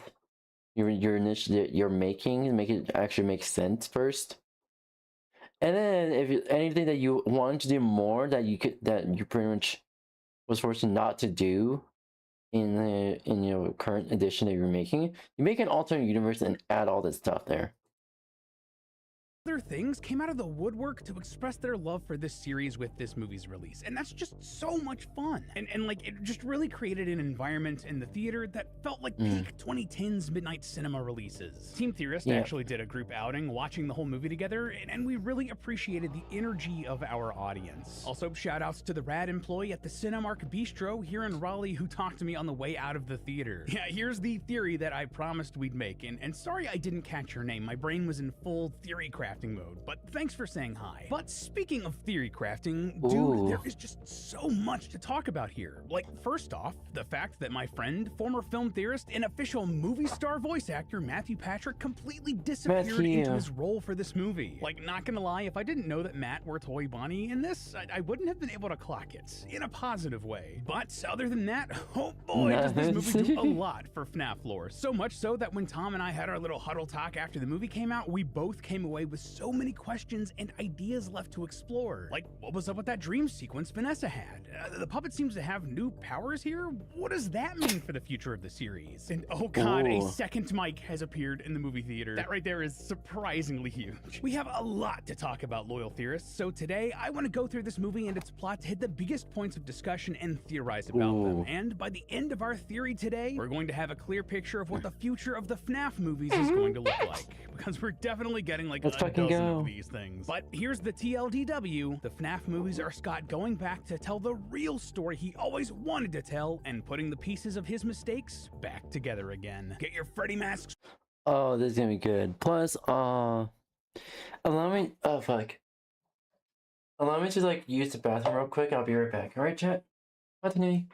Ready and hugging animatronic chicken, loyal theorists. We will always belong to the theorizing. So the film opens in 1982, where we're introduced to a new character named Charlotte Emily attending a birthday party in the original Freddy Fazbear's Pizzeria. This one is different than the location we've seen in the first movie, like we talked about in previous theories. Now before, we've called this character Charlie because that was her nickname in other franchise material, but for simplicity's sake, and also because this version of the character ends up being way different than any other version of Charlie we see, we're just going to be calling the movie version of this character Charlotte to line up with everything we see in the movie. Overall, she's a bit of a strange kid, has an obsession with the puppet animatronic in this location, and is friends with a young Vanessa Afton. Off in the corner, she sees Afton dressed up as Golden Bonnie lure a kid into the back of the pizzeria, and when she tries to warn the parents at the party, they're honestly pretty huge jerks and ignore her, like comically so. The adults in this movie are just terrible people looking at you, Wayne Knight the teacher, though the lawyer from the previous movie is back and you know, at least he was cool. Anyway, because of this, Charlotte goes back on her own to try to rescue the kid and successfully gets him away from Afton, only for her to run back onto the pizzeria's stage, scream, and then die. Afton stabbed her off camera, and her body falls into the arms of the marionette puppet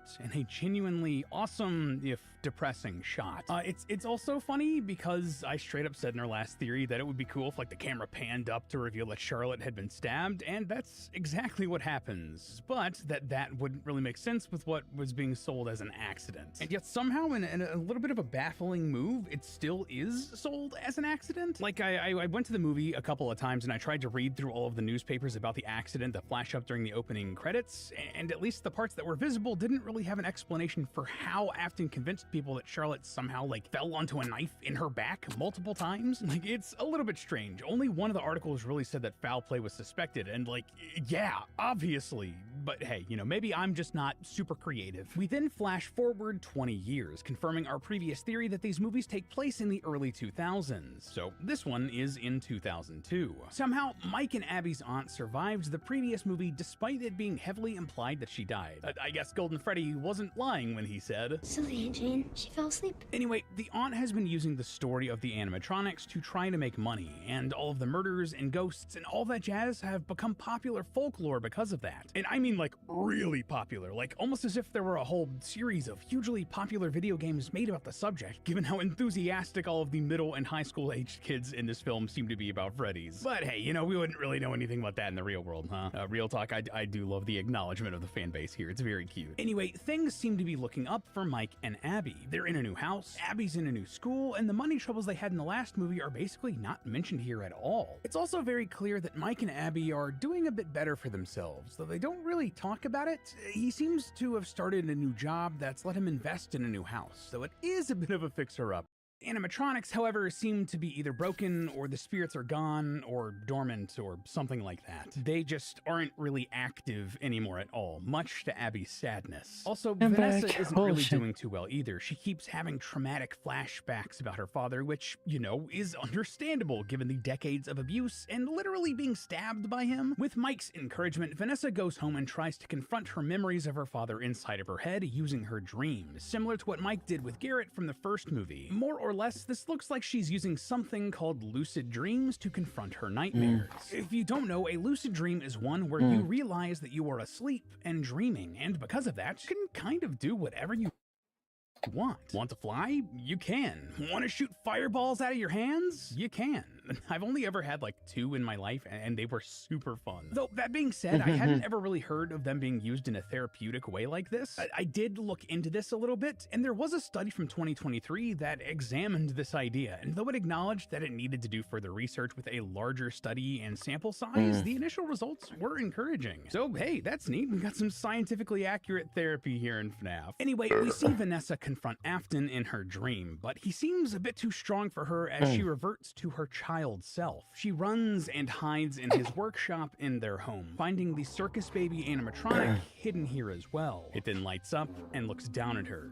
It's a genuinely creepy moment, and obviously this is significant for a few reasons. So this is the film's version of the circus baby from the sister location video game, an animatronic that was haunted by the soul of Elizabeth Afton, daughter of the game's William Afton. So basically the game version of the Vanessa character we have here in the movies. Elizabeth was also the age Vanessa is here in this dream sequence when she got put into the baby animatronic, so this was absolutely intentional on Scott's part. Oh, and additionally, in the books, Baby sort of was like Afton's helper, right? So this makes me wonder if he was planning on doing something similar here in the movies. And, you know, the very fact that Vanessa is still alive makes me wonder if Afton gave up on that particular idea, or if something happened that changed his plans. Or hey, maybe someone else got stuffed into Baby. At this point, who knows? Oh, this does also add one small complication to something we saw in the FNAF 1 movie. If you don't remember, we also saw a somewhat similar spring-lock animatronic in that first FNAF movie. This was the one that all of the ghost kids wanted to shove Abby into so that she would join them. However, looking back at this thing, it doesn't look a ton like the traditional Baby animatronic, and it borrows some ideas from the Ella animatronic from the Silver Eyes novel. Just to be clear, I would guess that this was intended to be Baby originally, but after the success of that first movie, plans changed and they have introduced a more game-accurate version of Baby in the film series now. So genuinely no idea if we're ever even going to touch that Ella Baby animatronic from the first movie again. It might just be lost to history. Oh, and something else worth pointing out in this scene. After encountering Baby, Afton finds Vanessa and says that she will always be his. She then runs away from Afton and manages to push his dream self over the edge of their stairway in an act of defiance. He falls to the floor, injured, but looks back up at her and says again that she will always be his. This line is later repeated by another character towards the end of the movie, saying that all of Afton's children will always be his, that they can't escape that fate. And what I find interesting here is what isn't said, right? I think that there was a way to incorporate Afton's iconic line about wanting to put things back together right here in this spot. Like, hey, I wanted to put our family back together, even from beyond the grave. So I wonder if this film is going to be tweaking Afton's obsession slightly. Like, instead of wanting to put the broken pieces of his life into animatronics and family back together, Afton is obsessed with controlling his family and animatronics and victims. That would even fit with a lot of what we saw in FNAF 1, where he wanted to control the ghosts of the children in those animatronics, right? Anyway, just a random thought I had. Let's move on. Elsewhere, the plot must continue as a group of paranormal investigators led by a woman named Lisa are invited to come take a look at the original Freddy's location, the one where Charlotte was killed. And who invited him here? Well, a security guard named Mike. But shock, it's not our Mike, but instead a new character named Michael with probably the creepiest face I've ever seen. Like, they really nailed the casting on this one. My guy looks like a Scarred guard. Anyway, as they explore the building, Lisa finds a music box next to the machinery with the puppet inside and turns it off, causing the marionette to come to life. Yeah, it's been possessed by Charlotte, and the puppet has wireless control over all of the rest of the animatronics in the building. And because of that, you can guess what comes next. All of the paranormal investigators are killed off in fun, awesome ways, while the puppet possesses Lisa's body with special effects that are genuinely creative and creepy. Though interestingly, Michael, who recognizes Charlotte, is spared.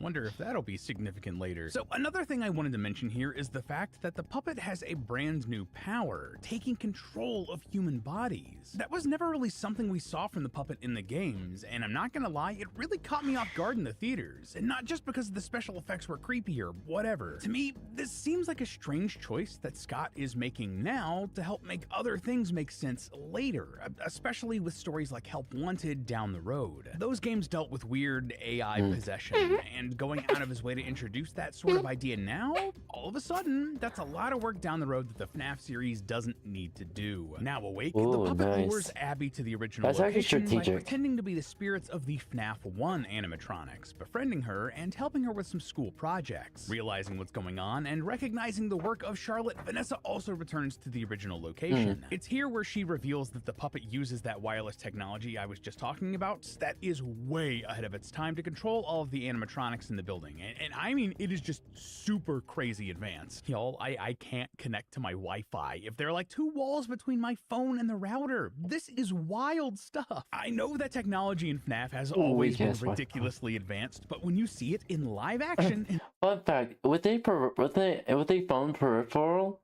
you can't connect your phone via Ethernet. It's an actual thing. something specifically confirmed to be set in 2002 when cell phones looked like this? Man, it's just a bit of a gobsmack. But Vanessa that's also classic. locked down That's the a classic animatronics look. using a special firewall so they can't leave the location, something the puppet wants to do to get revenge on all of the parents who didn't listen to her and caused her death. Why she doesn't blame Afton, or at the very least like the Golden Bunny for her death instead of the parents, who knows? It's actually something I legitimately left the theater trying to wrap my head around, so if you have any ideas, please leave them in the comments. Anyway, the puppet threatens Abby and forces Vanessa to give her the code to set them free so they can go attack the parents. Fun fact, but this was actually the scene from the script pages Scott released last year for the 10th anniversary of FNAF. I originally didn't think that this was the correct page and wrote it off because, according to the script, it was only going to be happening on page 25, which was way too early for this to happen in the movie. Like seriously, even in the final product, page 25 is ridiculously early and does not line up with the time at all. I really have to wonder if Scott changed the page numbers to hide this, or if this was like something from a different draft of the script, or man, who knows at this point. Anyway, around this same time, Mike meets Charlotte's dad, Henry, and gets a bit of an exposition dump, and then heads to the original pizzeria where he frees Vanessa. Here's a writing sin that you want to avoid. Avoid exposition dumps. This pretty much ruins the pace of a movie or show.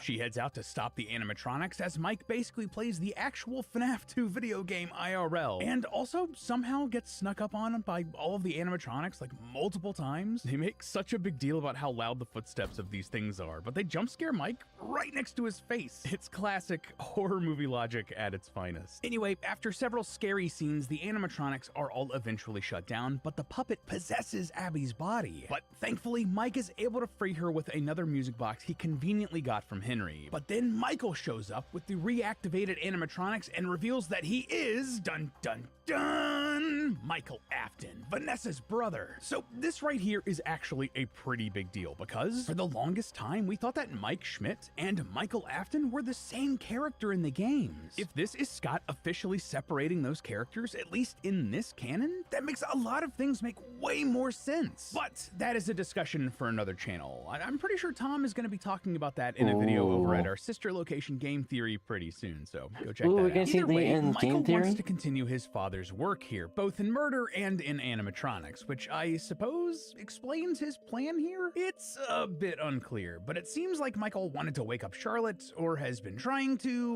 or something. Like, he says, "Welcome back, Charlotte," when she wakes up, but hasn't been successful in bringing her How are you back doing today? himself. Hope you're doing well. Like, he seems shocked when Lisa actually manages to wake Charlotte up. But again, that's okay, I think we're gonna be quickly moving on to, yeah, we're gonna quickly move on to Minecraft real quick, and we'll quickly, but yeah, we'll be quickly moving on to Minecraft. It'll be good. Also, where the fuck is the chat?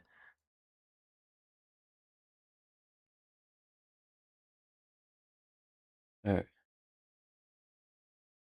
Not long since. Yeah, I haven't seen you in a minute. How you been so far? Been good? Everything going well? Also, chat, I got... I just drank water, come on. Minecraft, yes. Also, chat, I got my movie tickets to see Iron Lung. I can't wait to see it. I can't wait to see it. I won't spoil anything, but I will share my thoughts on it. I wonder if anyone in this chat also pretty much also got their tickets for Iron Lung as well.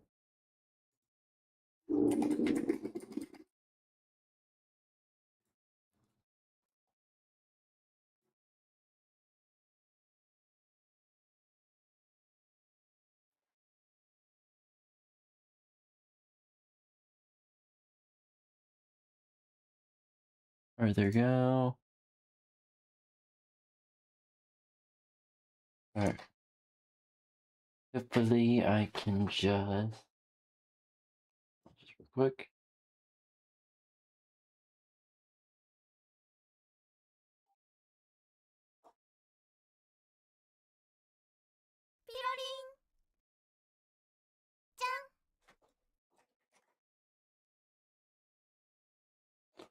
Launch. Okay. And let's do this. Here we go.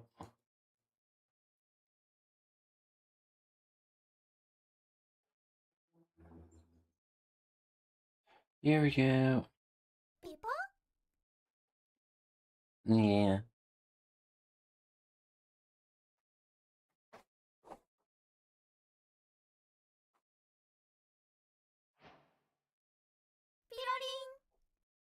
Let's fucking go. Our one world challenge. Yay, Minecraft. Minecraft for the win. Alright, there we go. Hi. Hi. Here's a good cow. I am. Meow.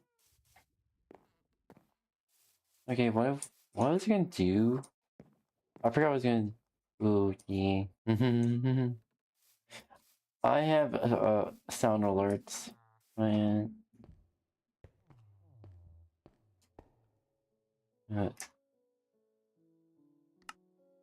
Strip mine base.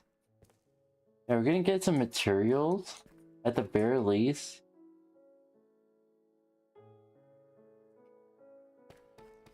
I think got some good materials here. Oh wait, yeah, I wanted to make a nether portal. That's what I want to do.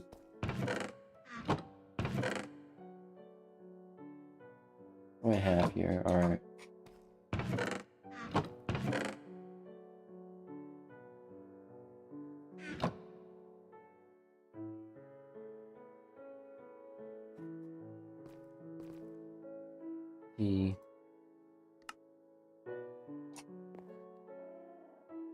There's mini map. Alright. Here we go.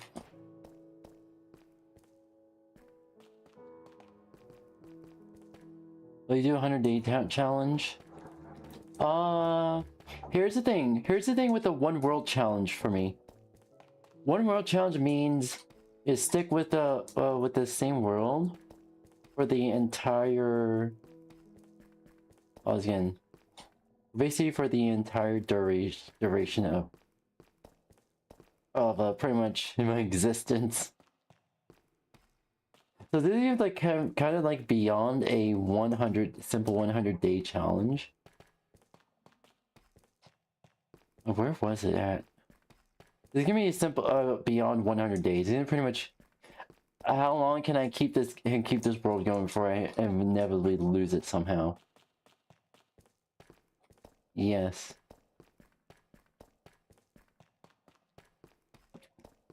I want to do for like challenges within the challenge, is I want to create basically create several things.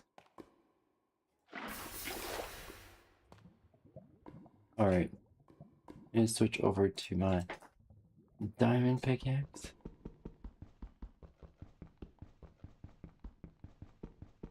Yeah, probably one of the things I want to create is like a farm den.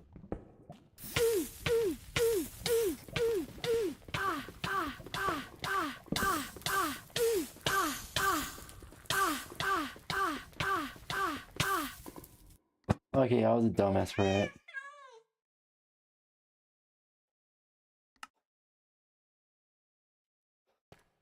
Alright, come on. Yeah, I want to create like a farm den.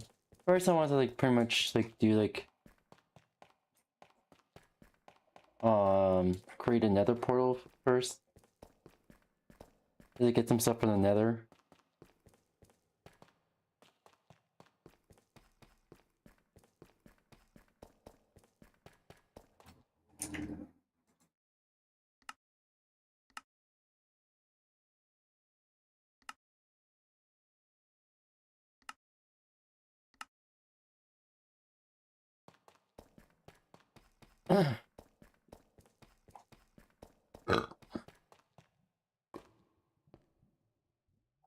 See here, so is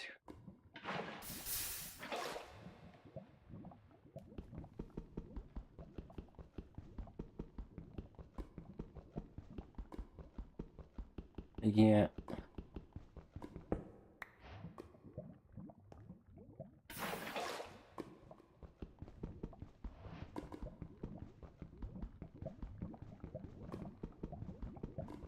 Ooh.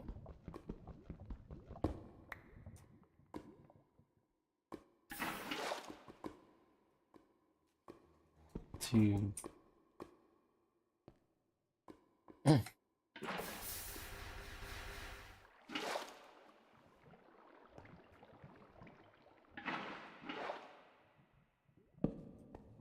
Alright.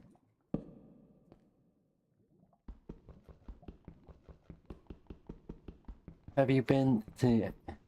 And I've been to the end several times. And there's a challenge where I'm eventually gonna go to the end and fight the Ender Dragon.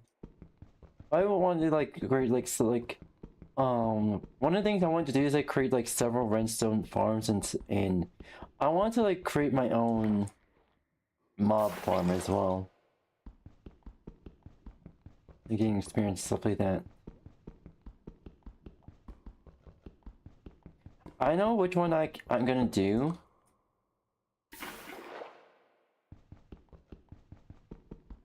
I think it's gonna require a lot of blocks.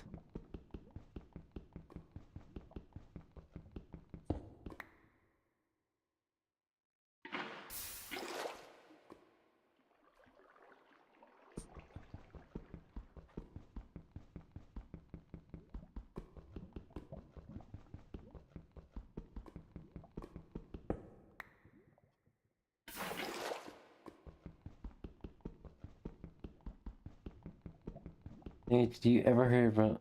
Yeah, I heard the situation with Roblox. And honestly, I'm not surprised. At the same time, the FBI should be looking into the CEO of Roblox. And just in case he has some,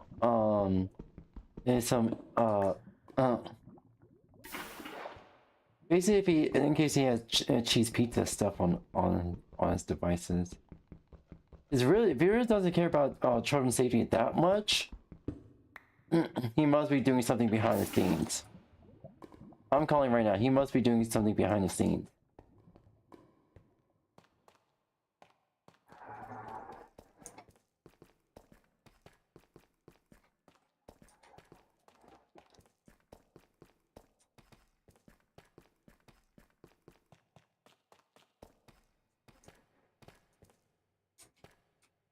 Let me create over here real quick.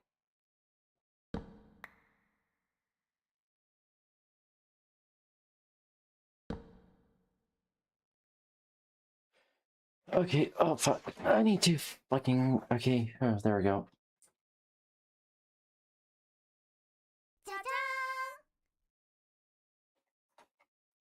Alrighty.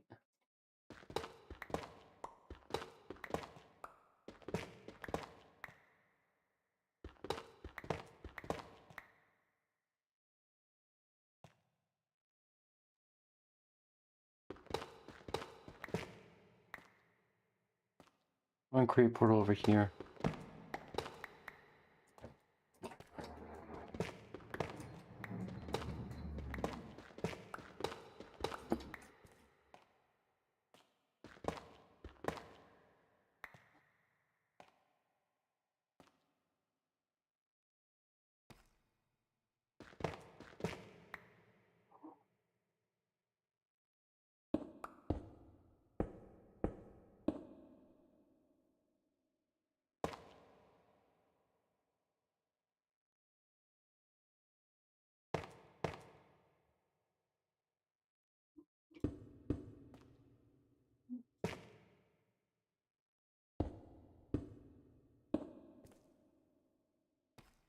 Alright, portal has been created.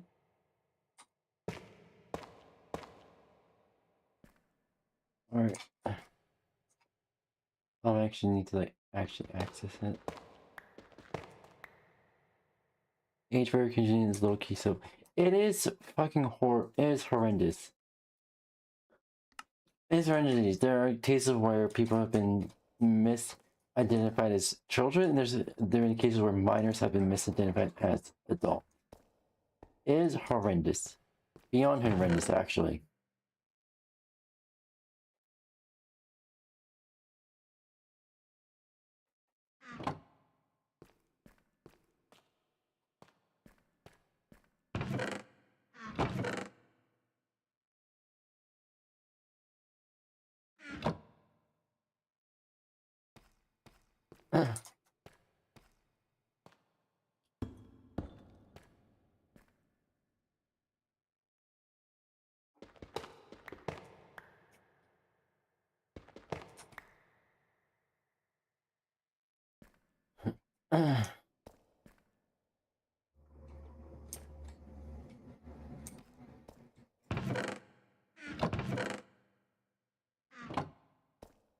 Alright.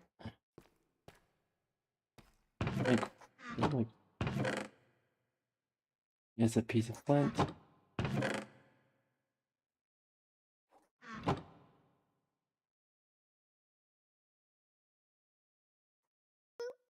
Boop. Ooh.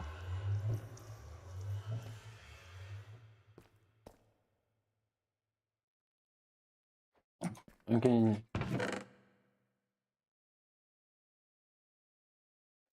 Just in case.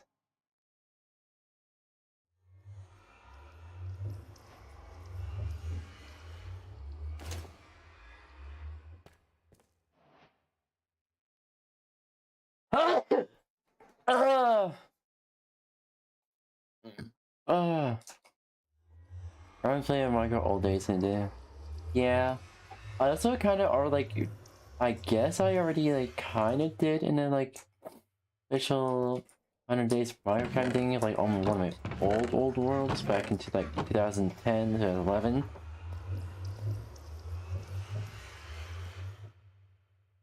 What you did? Oh, just thank you.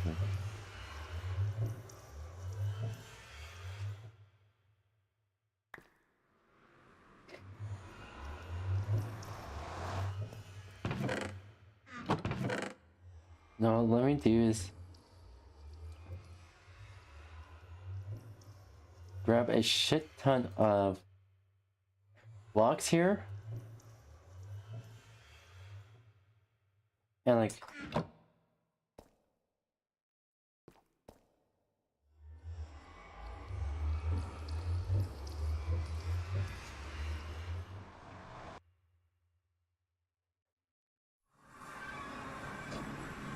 ooh. Okay.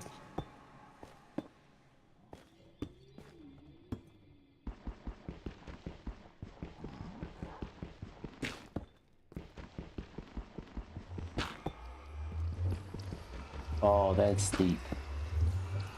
That's a steep drop.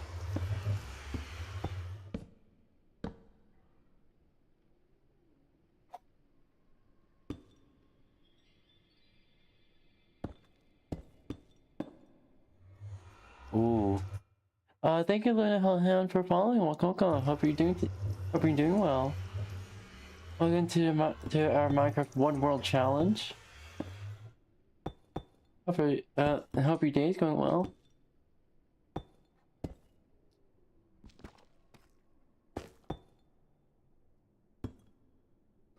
All right.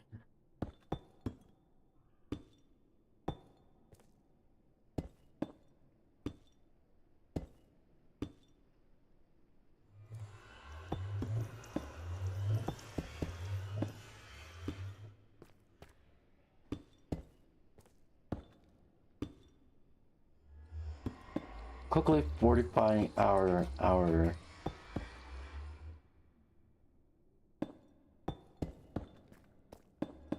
nether portal real quick.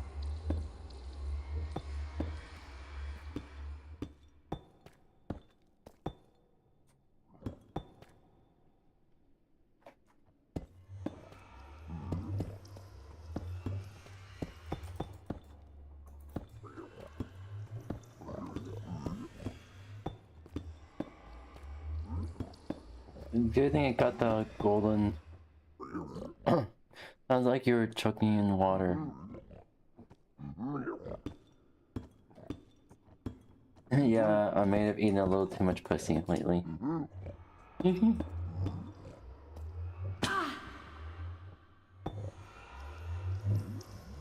doesn't play hardcore? I played like hardcore twice in my life. And I very quickly realized hardcore is like not my thing. Let me go out, back out real quick.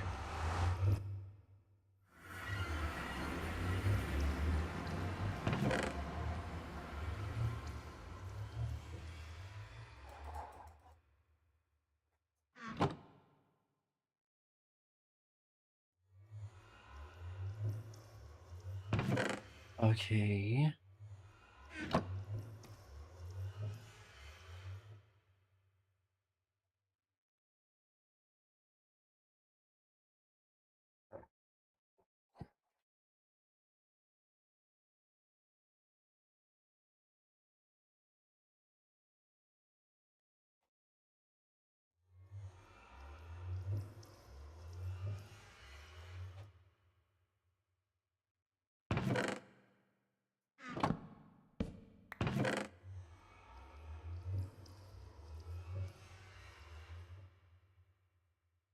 Just in case. But yeah, doing okay, and just, aw, it's okay. It's okay. See here.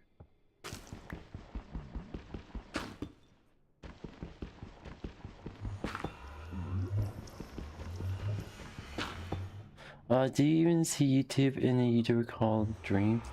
I know Dream.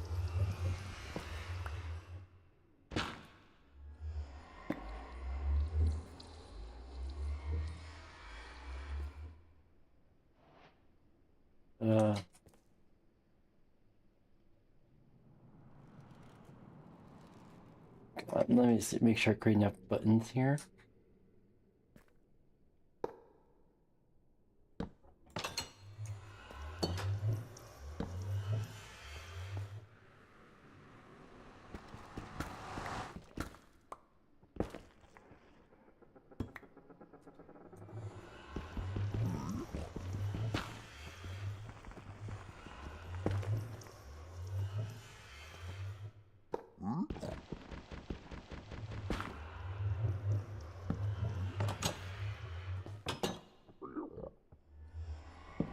Alright.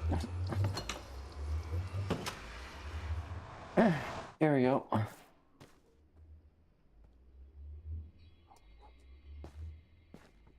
Anyways, I'll take a bath. Okay, enjoy your bath. Enjoy your bath, let's see. I'll see you soon, or if not, enjoy your day, night, and time zone. Twitch. I just got verified here today. I'm nervous about doing a stream because I'm coming from Twitch. Yeah, I understand that. For me, what I'm doing is basically using stream elements as a stream relay to just forward the stream forward the Twitch stream to pretty much all of the platforms. Outside of what I do here, basically, I'm also on Blueheart, which I also stream there as well. But I also post like NSFW content only on there.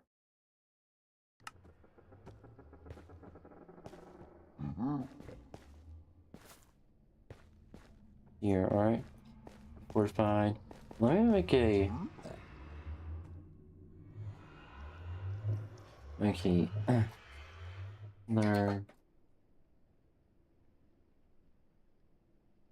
Another portal base.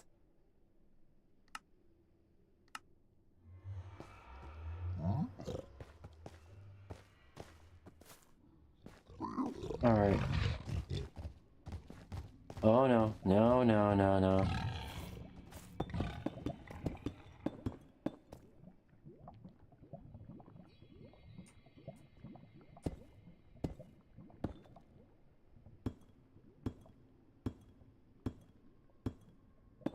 Alright, ooh.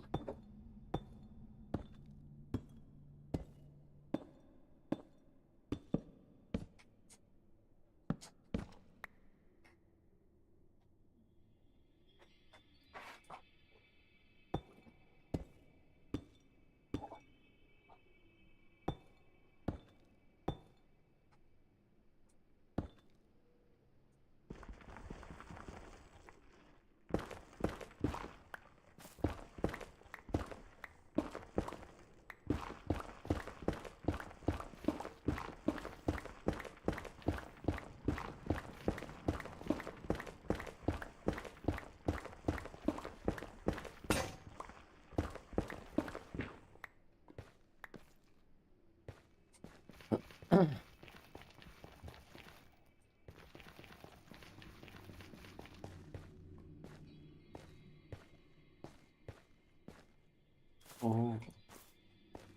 Explore this nether real quick. Okay. Approaching something.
Alright.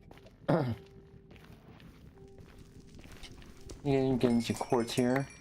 Looking at how to like make some like observers and stuff like that.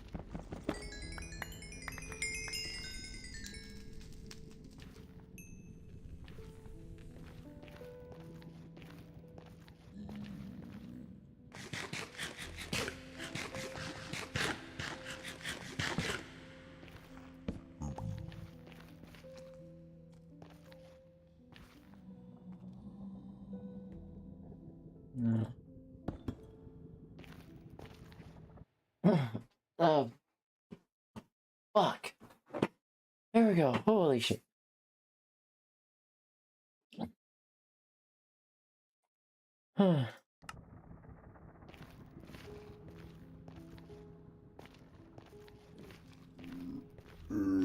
Aww.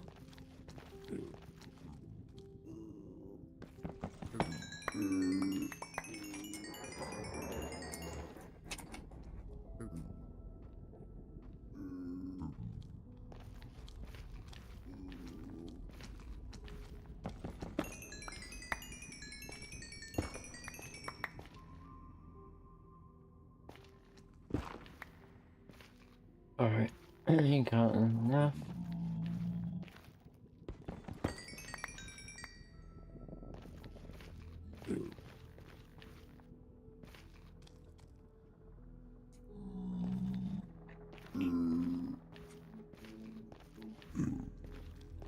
Ooh.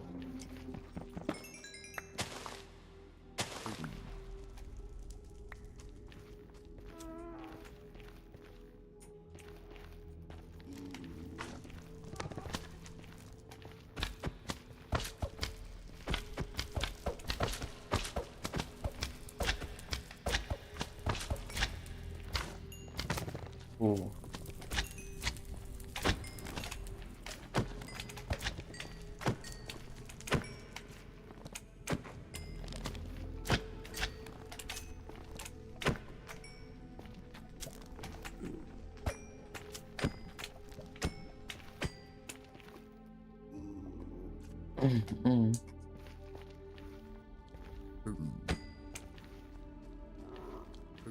Oh. Almost fell there.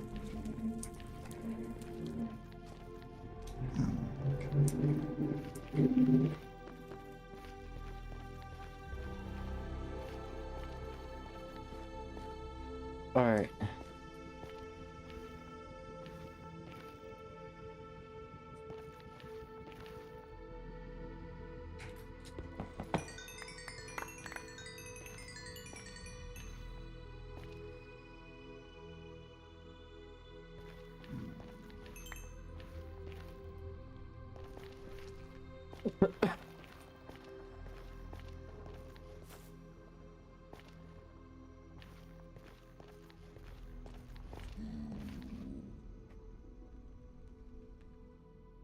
Alright.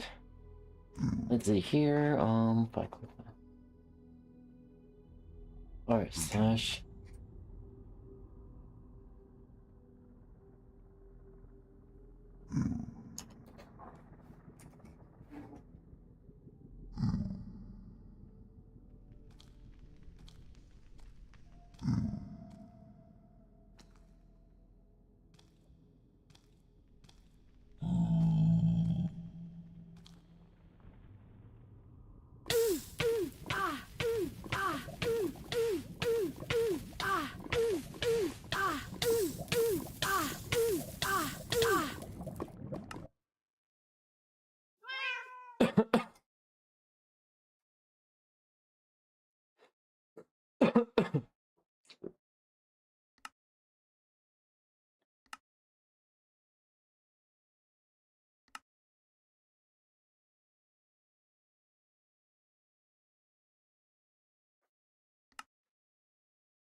Oh boy.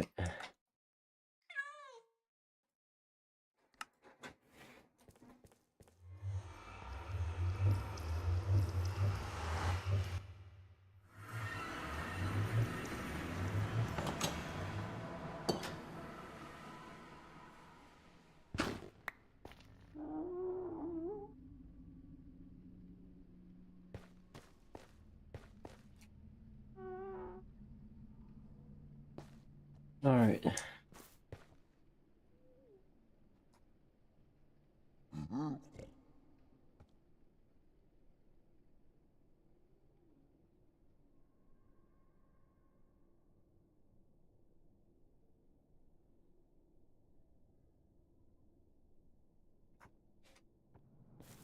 Is it always over there? All the way over there.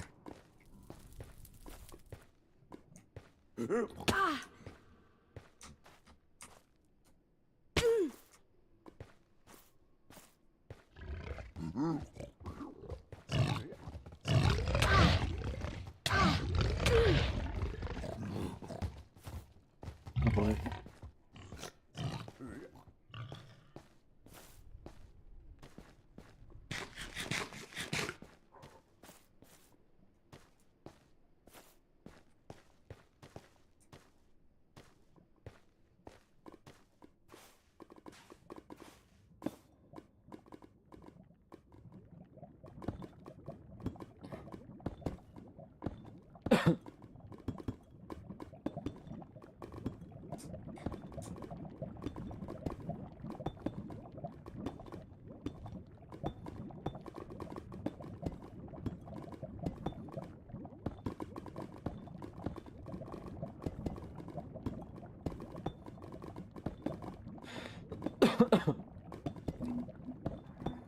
Alright, here we go.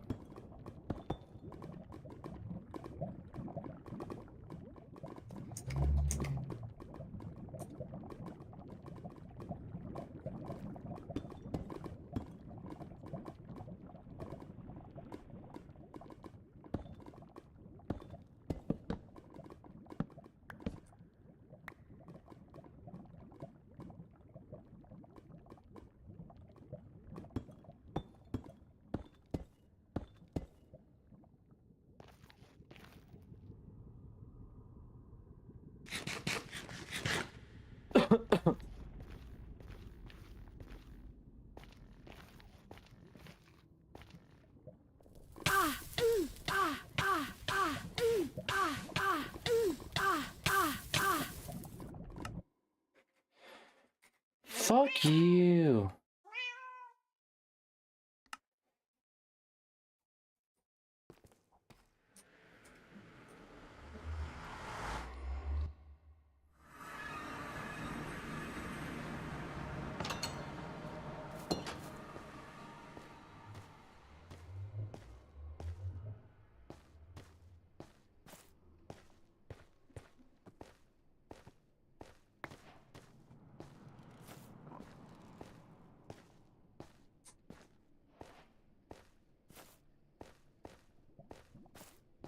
Alright, alright. Come on, come on.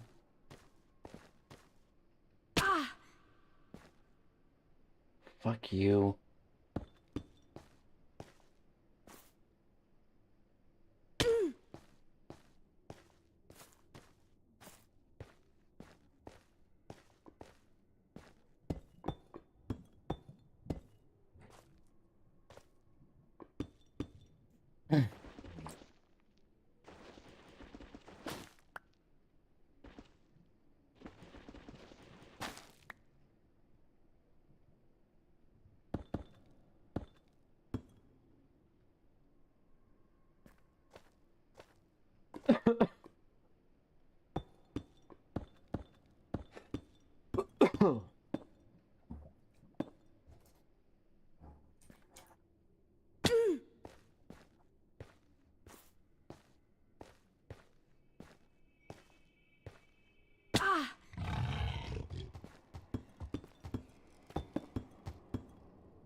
Oh well, welcome back.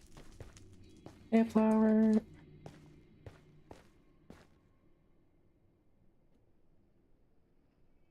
How's your shower?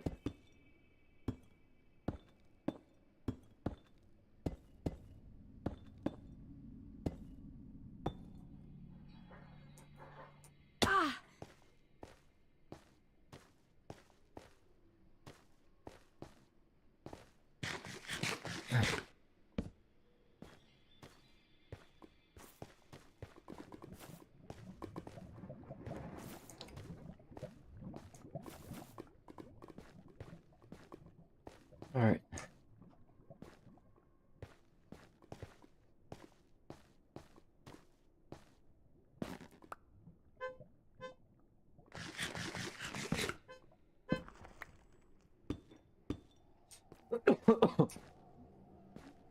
That's good. I did a good shower.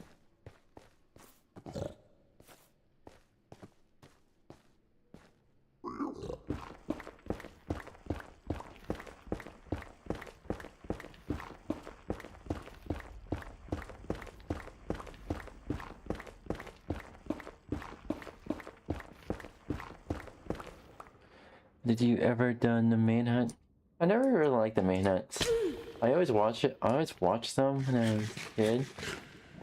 I never really considered doing a manhunt myself. Plus, I don't really have. I don't have much people. I don't have enough people I know to do a manhunt with.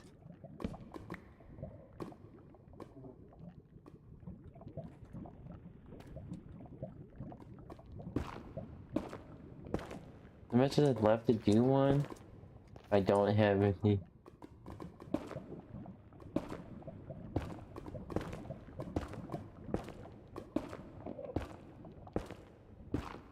Yeah. Okay, this should be over here.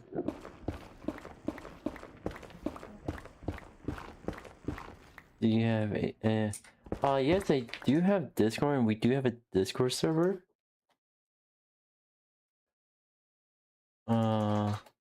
Okay, so allowing to get on YouTube real quick. I also have a Discord link, linked in my YouTube list. Yeah. If you go to my channel, and go to my links list. Here's a good cow. I am. If you go to the links list, you'll see Discord server, pretty much being between Twitter and Blue Sky, but yeah, you'll see Discord server there. The Discord server link in the channel, in the like basically homepage of the channel.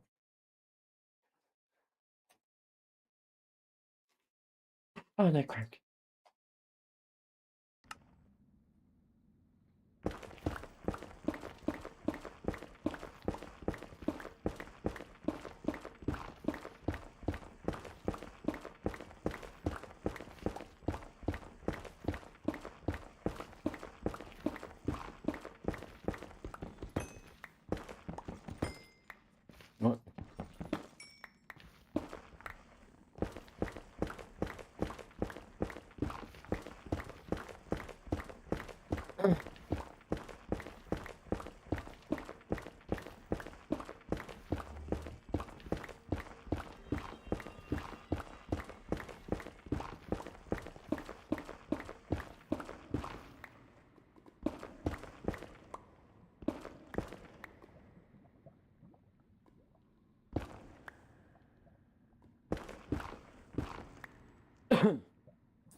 gonna have to do this real quick.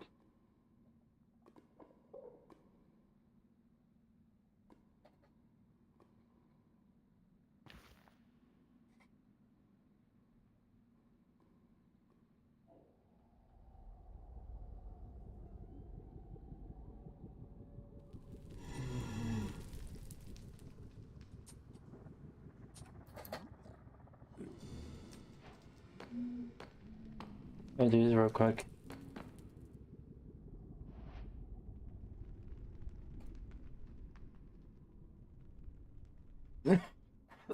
I was not gonna survive. Yeah. Okay. And then you do.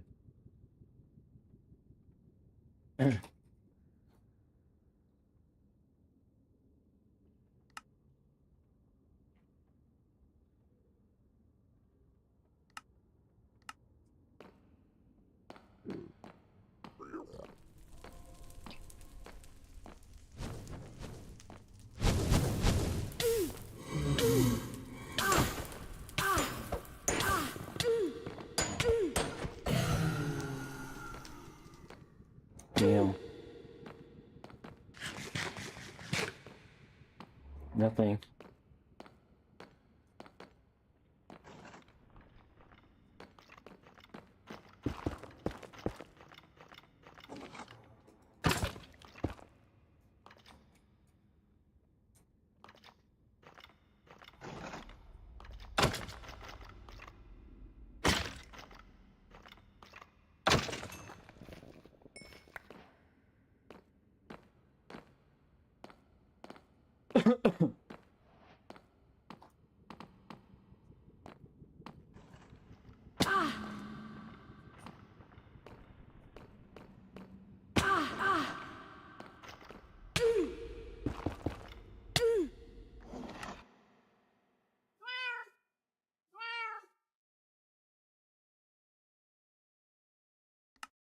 Alright. I died.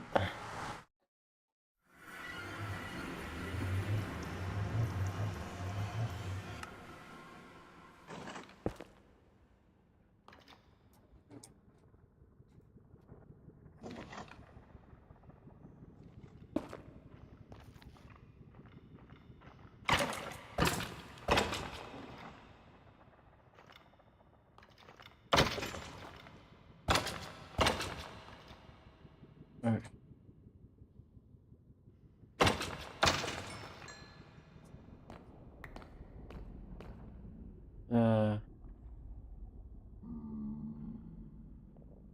Did you pick up anything? Can't tell. Genuinely can't tell. How long will this stream go for? Usually I stream like by 5 hours.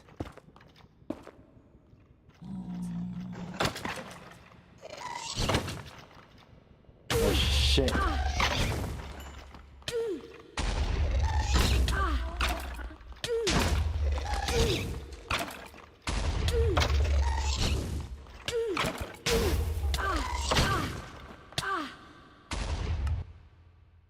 Jesus fucking Christ. That was unfortunate.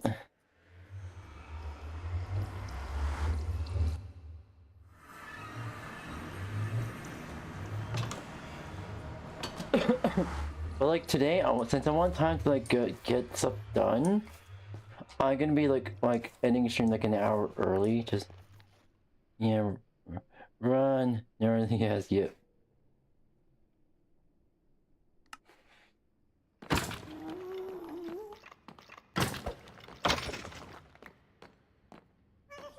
Fight me, bitch! Fight me!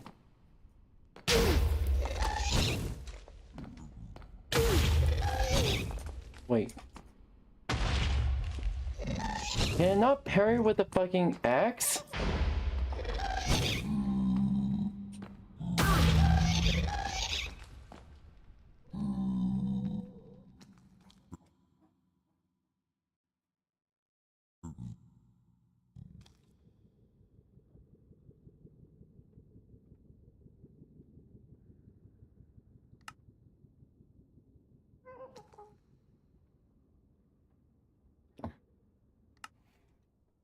I have to...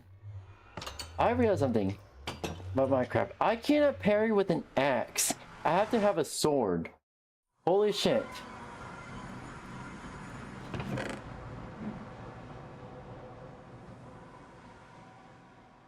I have to have an actual sword for this.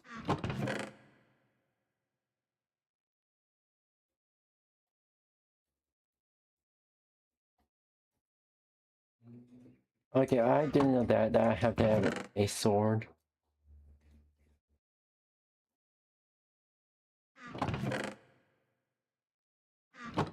Revenge on the...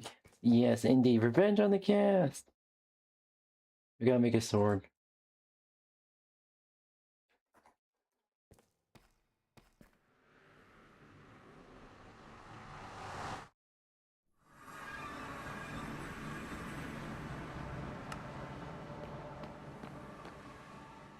Where's the cast at?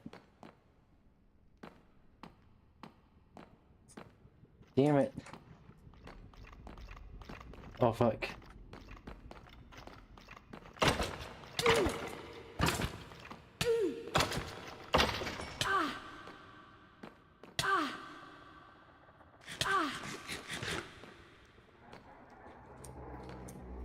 Holy shit.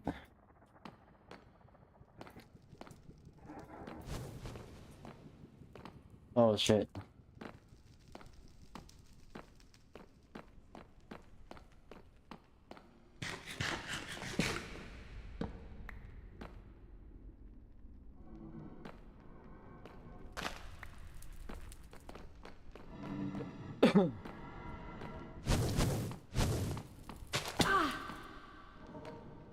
Okay, gotta find like some chests around here. Hey bitches!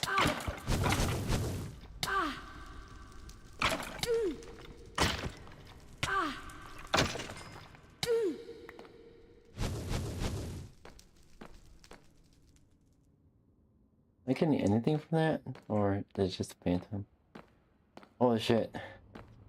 Gas despawned. You're not getting revenge now. Try and find a way to... Wait.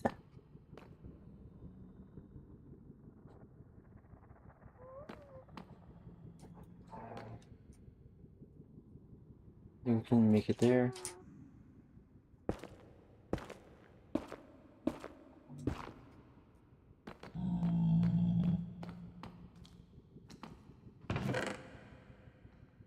Horse armor, gold. Diamond, nice. Don't need.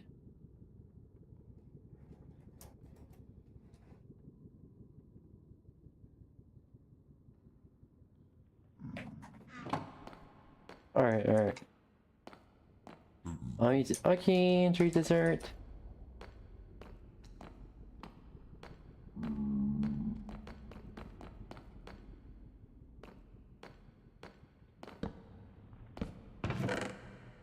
Gold horse armor. More gold. Nether wart.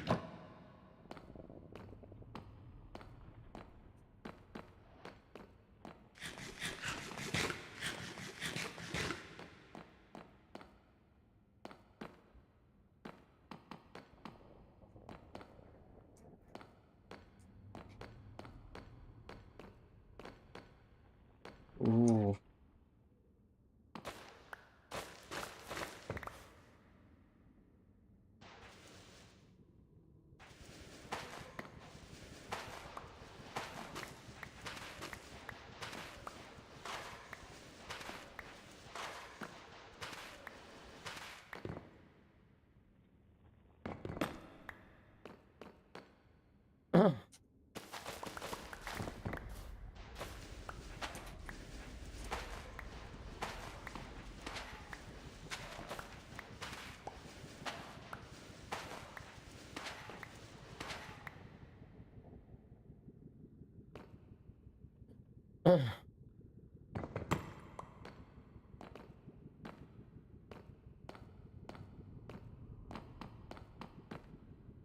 Alright, alright.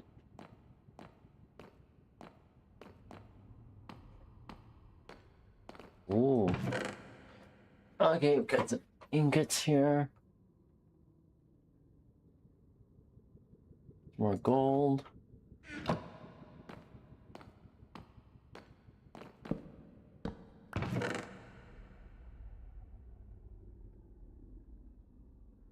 More gold, more ingots.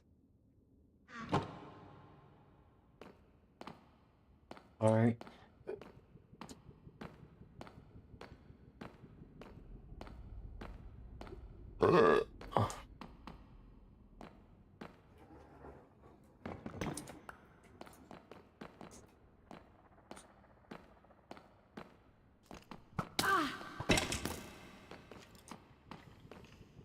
Let me shield me.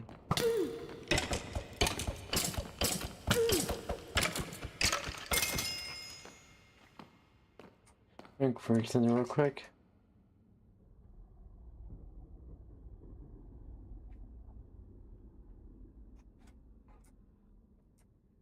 Oh, it's cool.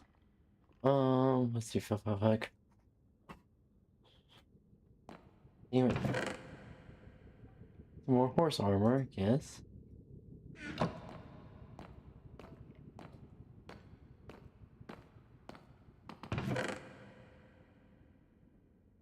What the fuck? A hatchable dragon. I think I forgot I have some mods on here.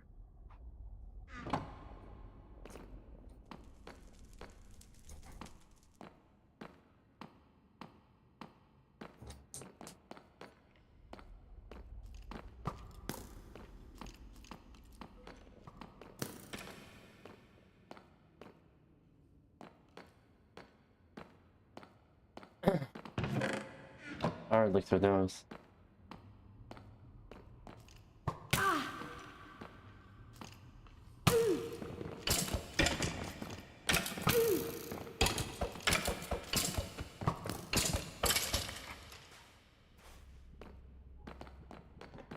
Alright.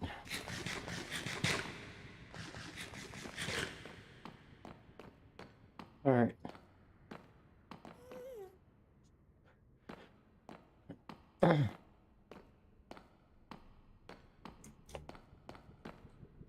Do you have cat ears on? Yes I do. Yes I do. Cat ears on cat ears on. Let's see. Yeah. Also the female gender mod on.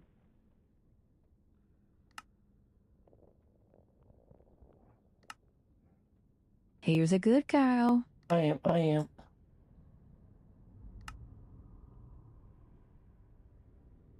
Dual physics, yes. Alright, there we go. It's cat ears.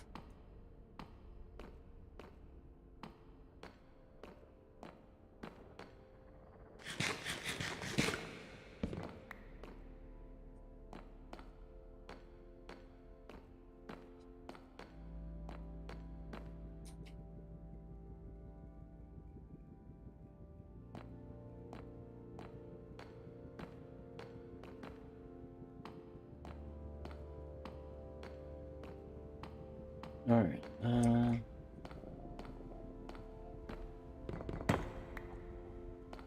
alright. W key. Yes, it is a W key.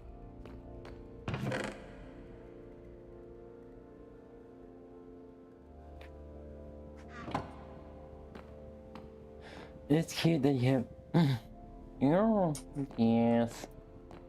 You can't use it for 5 minutes. What? Hold on. What? I don't understand.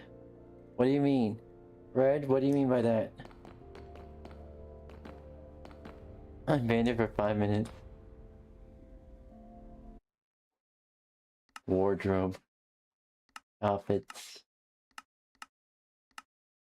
Skins. Emotes. Cosmetics. Skins. Emotes. Oh, where the fuck is everything? Can I keep it back here? hair. It's not hair. Ears. There we go. Okay. It was wonderful. Ban in-game action. Can't use. Okay. So that's going on.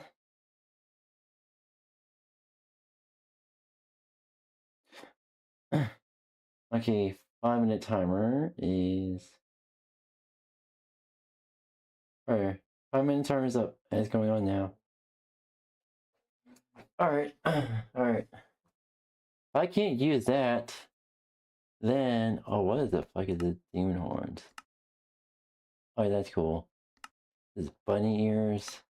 What is it? Elf ears? Yeah. Panda ears. Okay, so you banned these cat ears, but you haven't banned these cat ears. Is red your favorite color? Yes, red is my favorite color, as you can see on my avatar. On my model here. Here you go. Also red. You banned these cat ears, but you haven't banned these cat ears. So I'm still. You only banned the item that I had on me. So I can still use these cat ears. So, huh.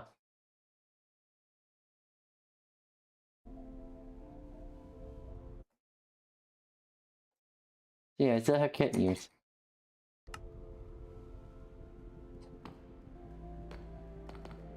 I still can use those cat ears. Can't use the ones that you banned now.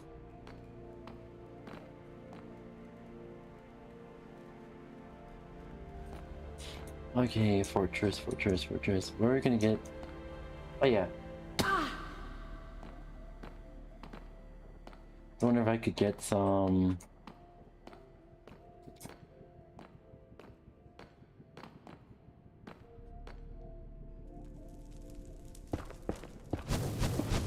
Oh shit.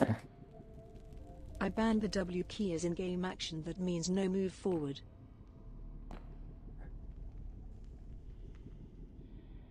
Oh.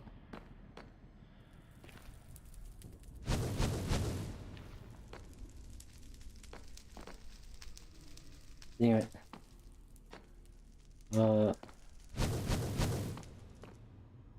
Okay, so the remainder of time, it'll also be added on. So this is interesting. Okay.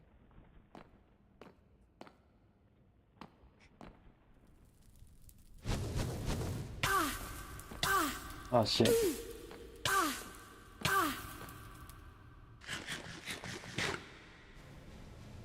Okay. Oh fuck.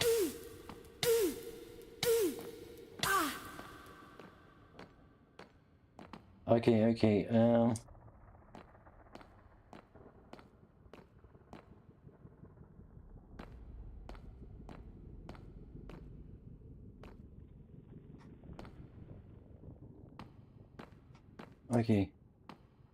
So. Okay, here we go.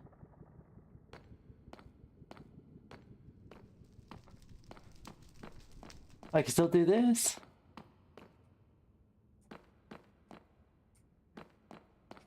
Aha, I found cheat code! Fuck you! Lol, that's a... Go and move backwards.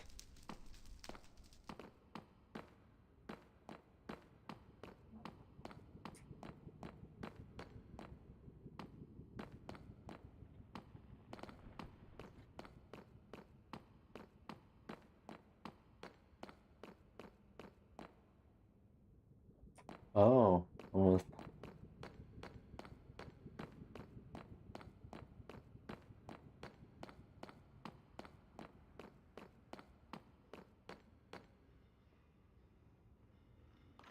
Oh, fuck. Fuck. Not F3, F5, damn it. Fuck you!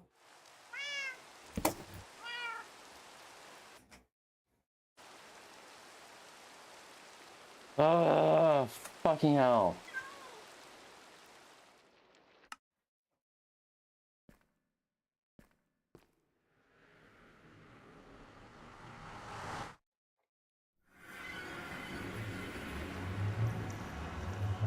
Gotta have this ready real quick. And... Really? That's the latest death? That's fucking bullshit! That's fucking bullshit! That's bullshit in a fucking half! That's bullshit in a fucking half!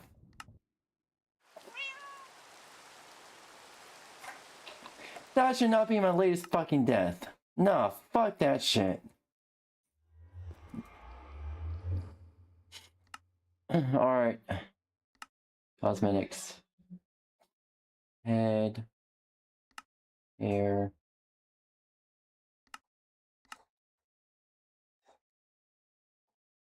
Yeah, you can have a cat ears back now.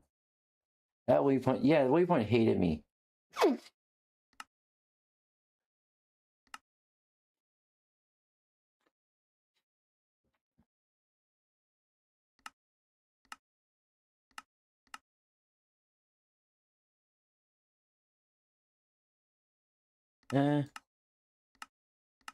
The glasses like on the...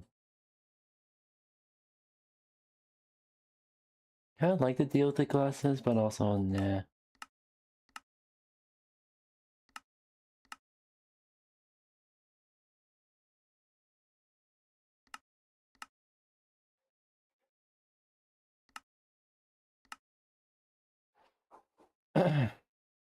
What the fuck? I'm looking at new stuff here. It should have. I got a lot of new stuff. I'm not gonna spend on that. Here's a good cow. I am.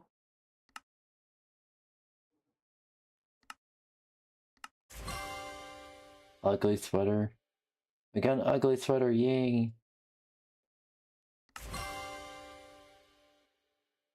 Honestly, I could probably use that for like stream stuff like that. Kind of notice no, it's kind of nice being noticed by you. I mean, I appreciate that. I appreciate that. I appreciate you look up to me. I appreciate that. Also, I think it's kind of like what Mark probably says, whether think I see him as a father figure, as a brother, or like as a friend.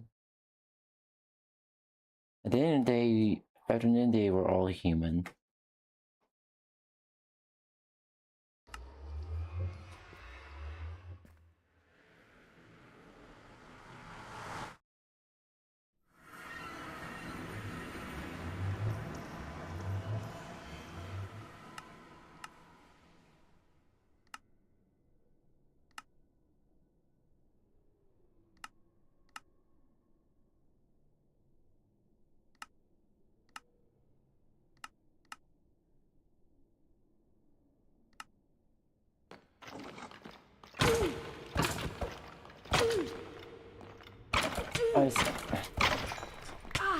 I swear to God, I'm being spawn camped by these motherfuckers.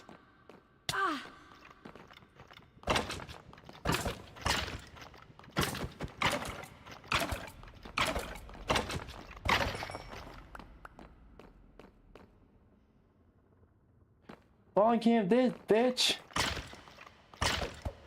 Revenge!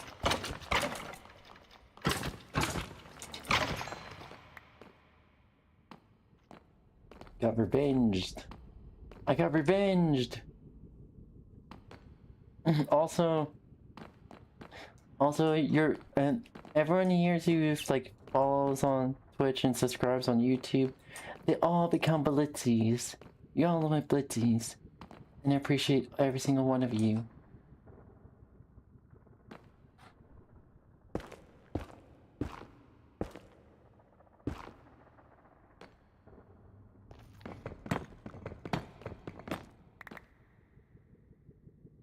I realized that the only time he's talking, it's you and Red. But hey, I appreciate everyone who joins, whether it's just only you or like a bunch of you. Was trapped in lurking. What do you mean trapped in lurking? What do you mean? What do you mean you're trapped? You definitely are not trapped. You can move. And those chains are giving you some movement.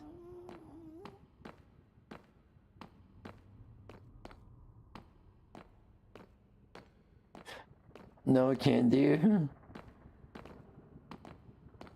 What do you mean, fame? What do you mean?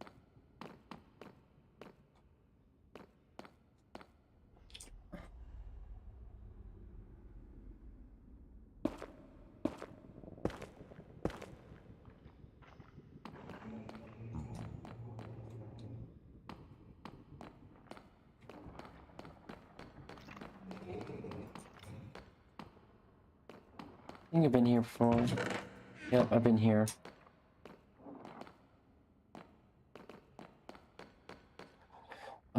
Hi. Hope your stream is going to goodbye response. Thank you.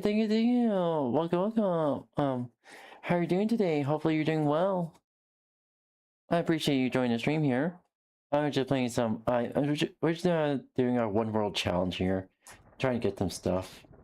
Where are the fucking? I know, I had encountered some. Where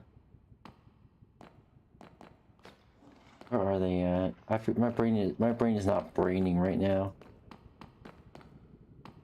My brain is not braining right now. Oh.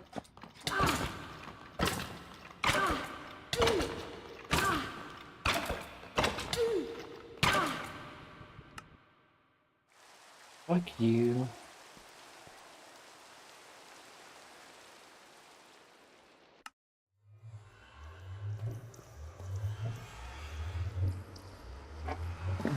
No one-time draw Robux. Oh no.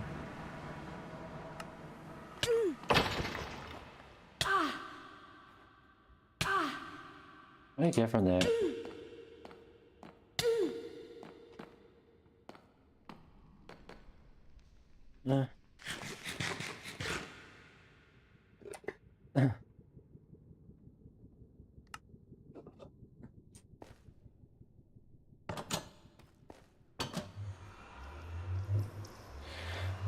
Alright.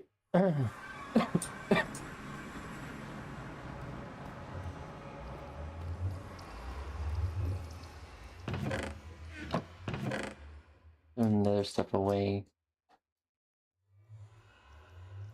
I got a hatchable dragon egg.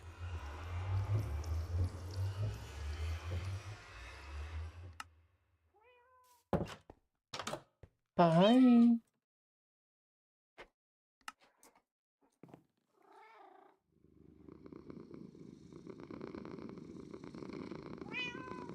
Here's a good cow. I am.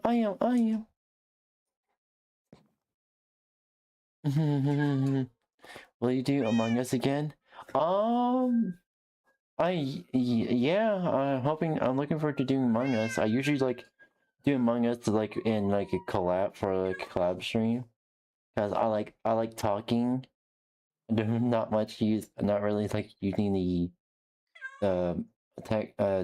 chat box, but I'm willing to use chat box if other people don't like want to talk. Like, yeah. I usually do like a few friends and stuff like that. If we can find someone who's willing to like do like Among Us collabs, and so I'm down for that. Where the fuck do I even put this?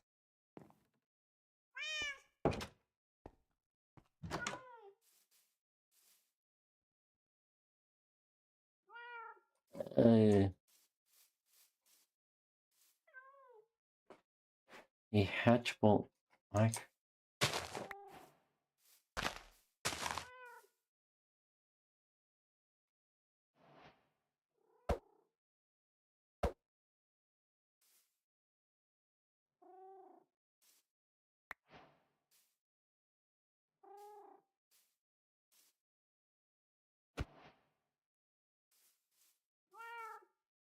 What do we do with this?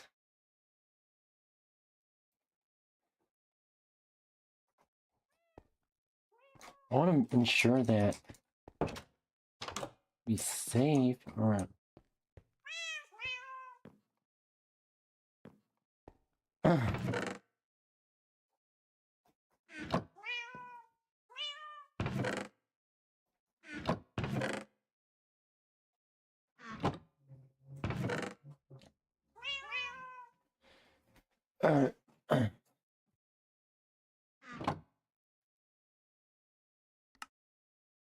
shoot my face.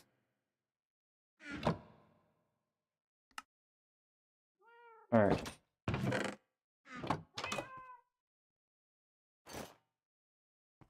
Alright. Will you play Among Us? Well, I will play Among Us. Yay!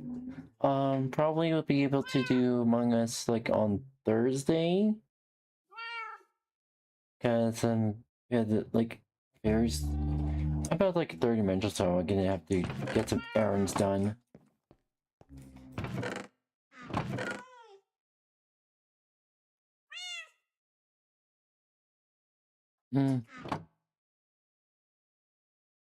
I mean, sure.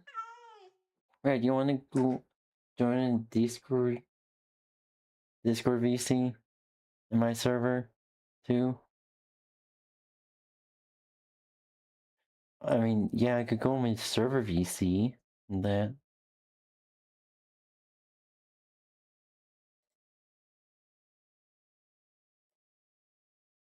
What's going on here?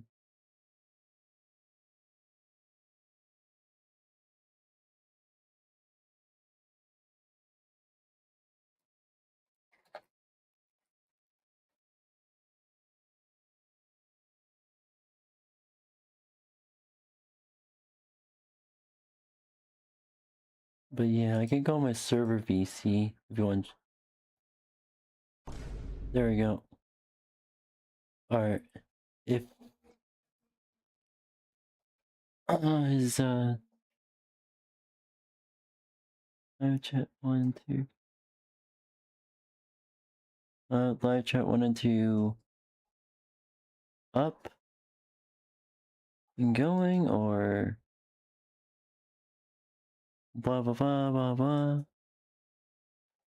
Oh.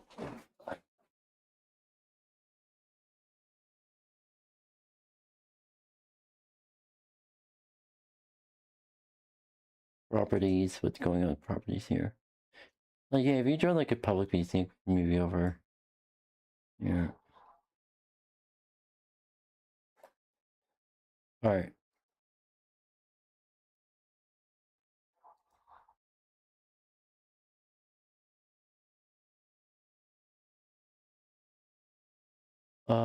What the fuck is going? Did I move here?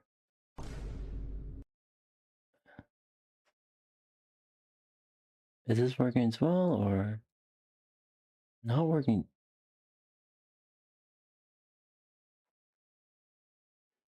Okay, the overlay VC is bugged out for some reason. I can luckily see what's going on.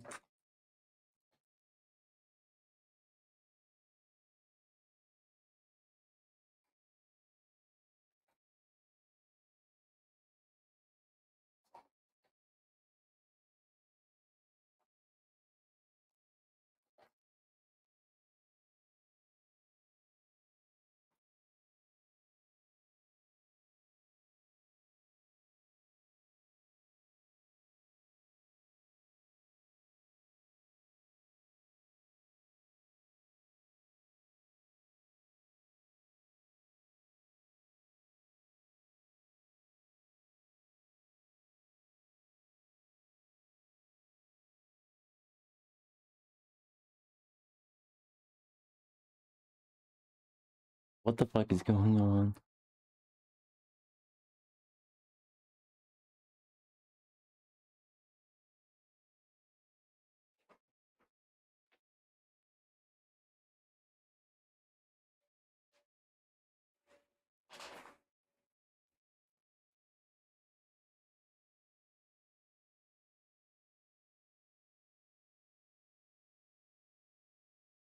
Do you find things sometimes annoying? Eh, that's not what. I'm not sure. Don't really care.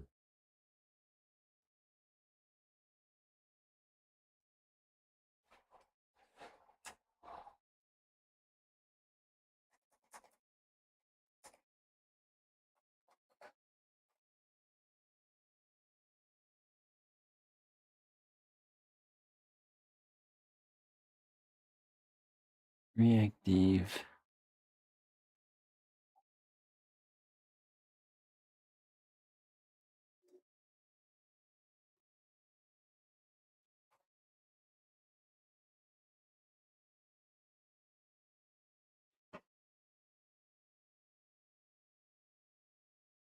You know, whenever fucking Windows fucks something up or updates something, it always somehow breaks OBS. I don't understand why.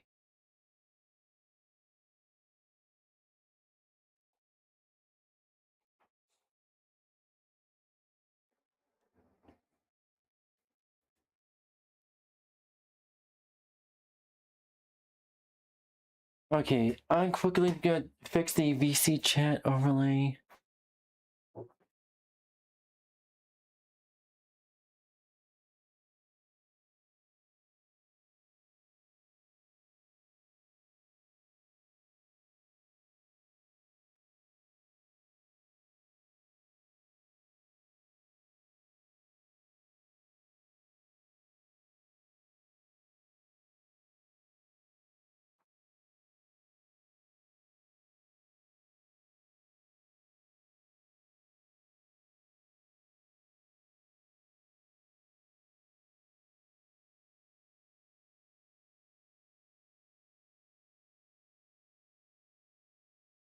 This is not the one I'm used to using.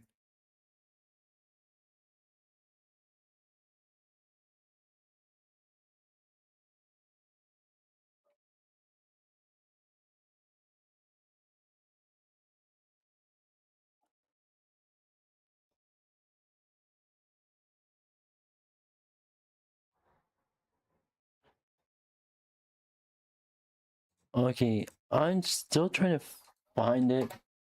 I hate it when... Did OBS update in a way that...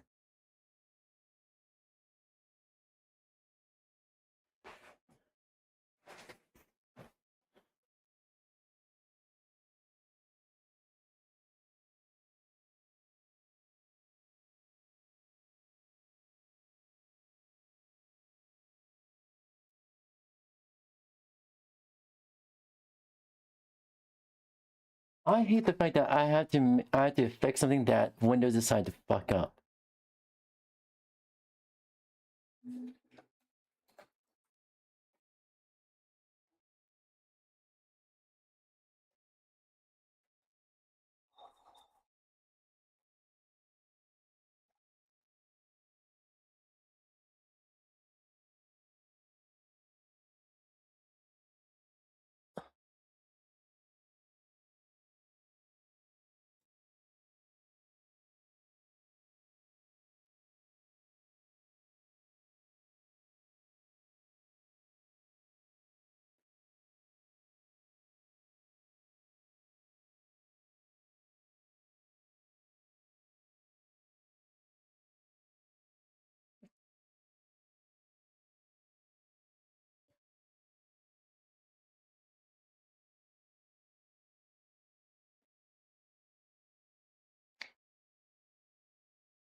Okay, come on, where the fuck?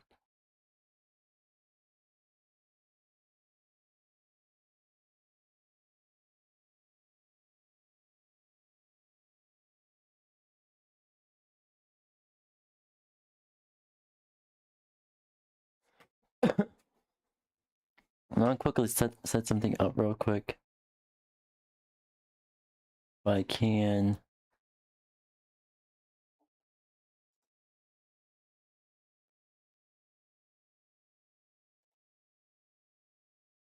It's in fact make a quick fist. No, I don't really get. Okay, so because my ADHD, I don't really get sleepy in a typical sense. It's more of I pass out. I just pass out.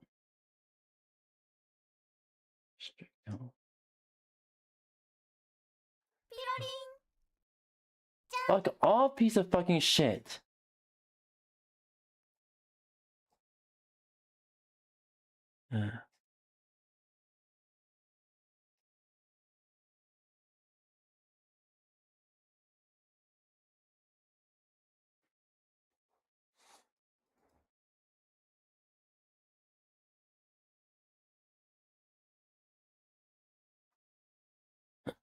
Alright, there we go.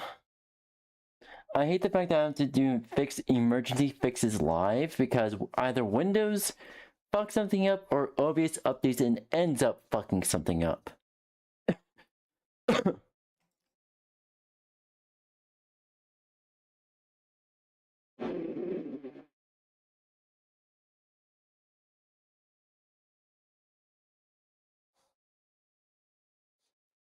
OpenGL.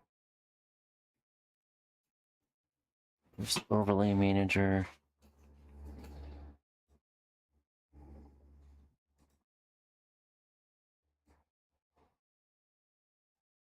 Is this something like a...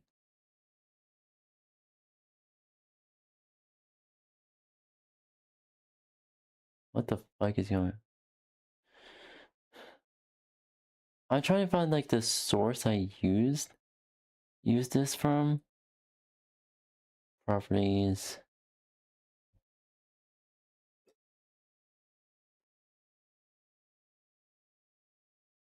StreamKit. Oh yeah, it's StreamKit. I completely forgot. It is StreamKit.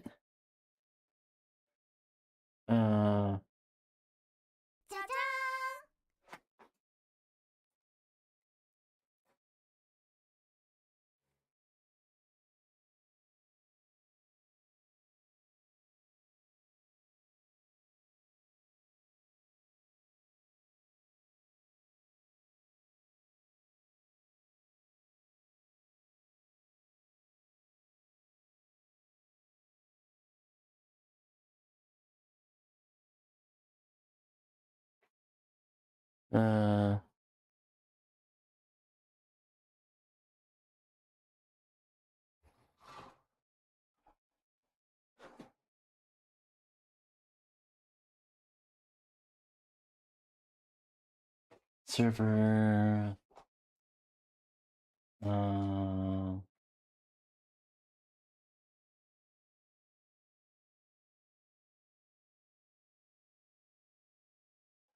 Live 1.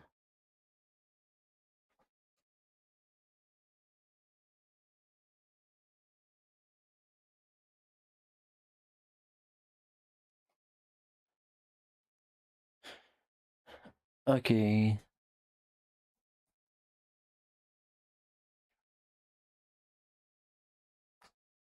Properties.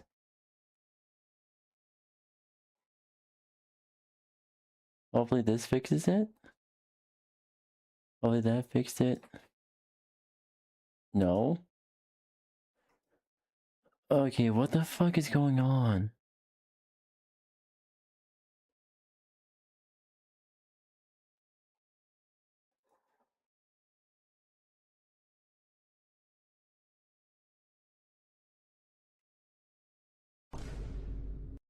Alright. Yeah, that fixed it. So, yeah, I'm suspecting that whatever Windows did or Windows OBS did, it broke Discord overlay. But hey, at least we got it fixed. Alright, now same thing for...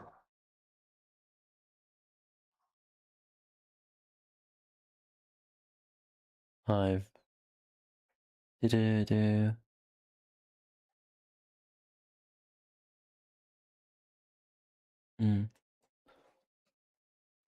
Alright.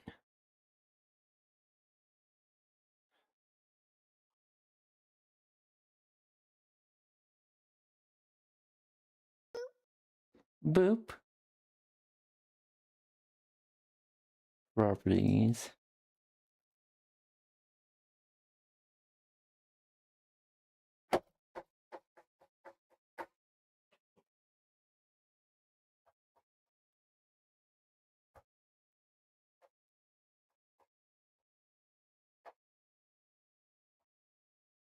The fuck is going fine?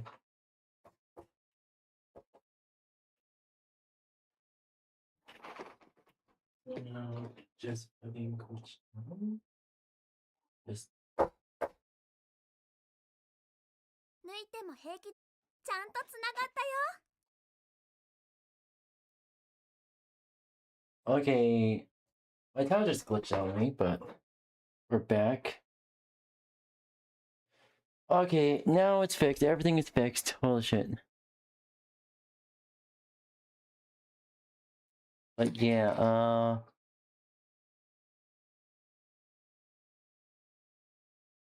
yeah, Starflower, you can call me Brandy. You can call me Brandy. Yeah, I was trying to figure like, okay, wait a minute. Because I really have in my head, like, is Discord, like, is it overly broken, or... Yeah, there you go. Yep, but, yep, I got that fixed, thankfully. Alright, anywho.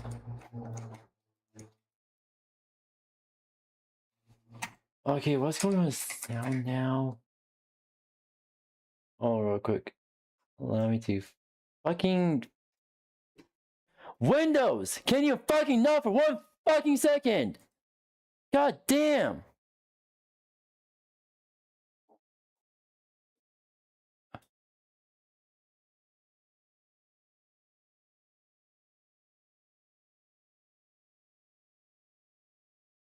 This is fine. I'm okay with the events that are unfolding. Alright, fucking hell. I swear to fucking God, whenever I try to open a window for any app, Windows fucking freezes. Because Windows doesn't know what to fucking do for like 2 fucking seconds. Don't have that I do not have that problem on Linux. Why the fuck does Windows have that problem? God damn. Windows, you're a fucking piece of shit, you know that?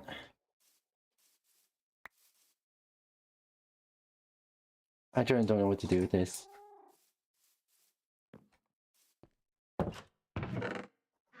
Also, OBS, you have a fucking issue of breaking plugins whenever you fucking update. I noticed that with the latest update. What the fuck's going on?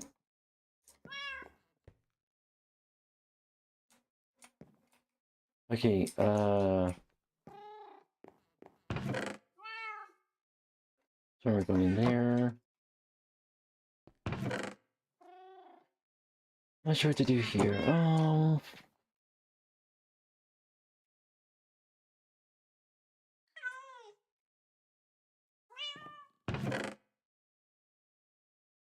There's stuff in here. Yes, I know. I know.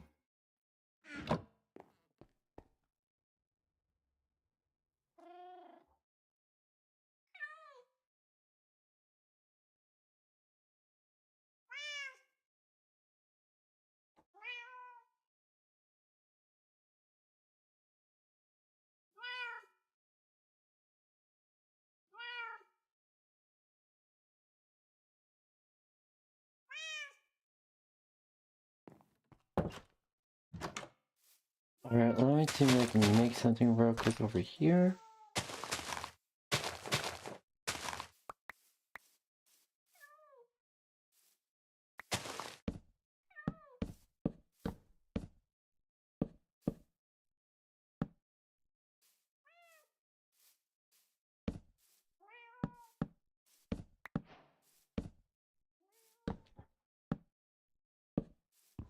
No, I didn't want to do that.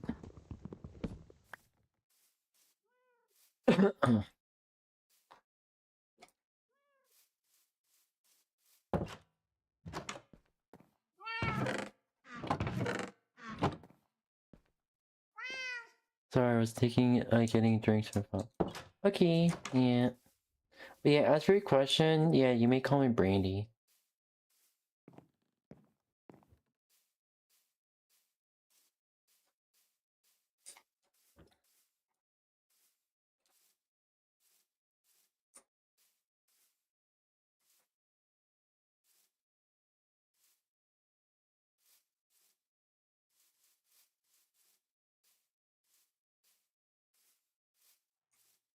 Alright.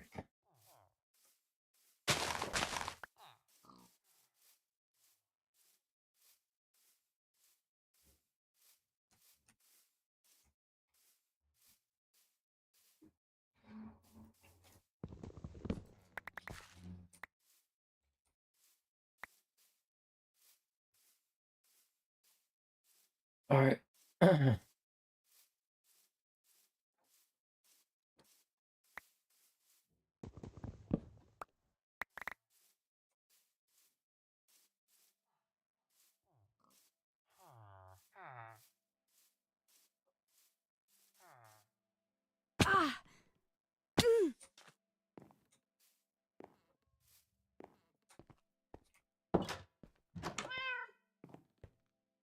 Alright, okay. Here we go, here we go.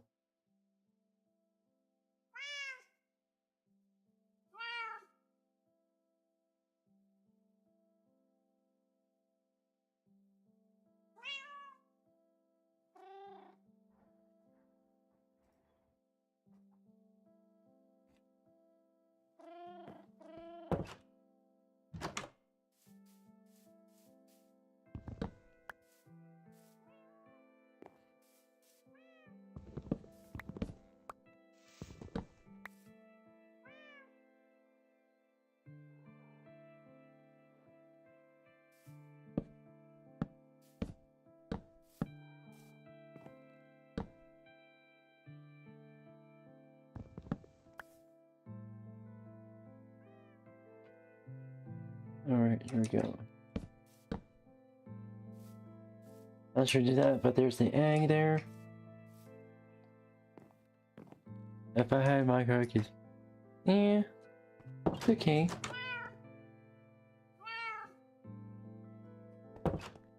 Alright. Didn't really get any, like, rods from... Yeah.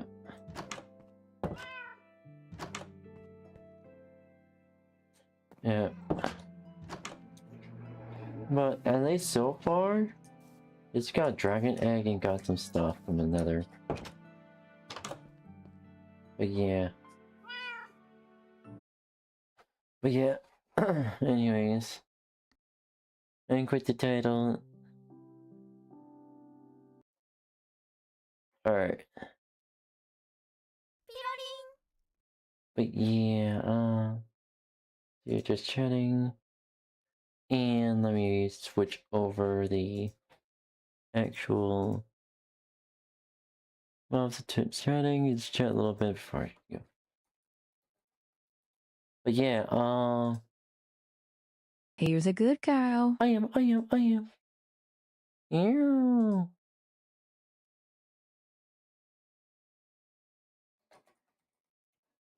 Just chatting. Whoa. Alright, there we go. Well, that's just chatting now. Alright, but yeah, as far as here. But yeah, I get frustrated at Windows for pretty much being a shit OS in the first place. But yeah, hey, anyone watching the stream, and I appreciate y'all watching the stream. It pretty much gives me it pretty much helps me find a reason to pretty much keep streaming and keep making content for everyone.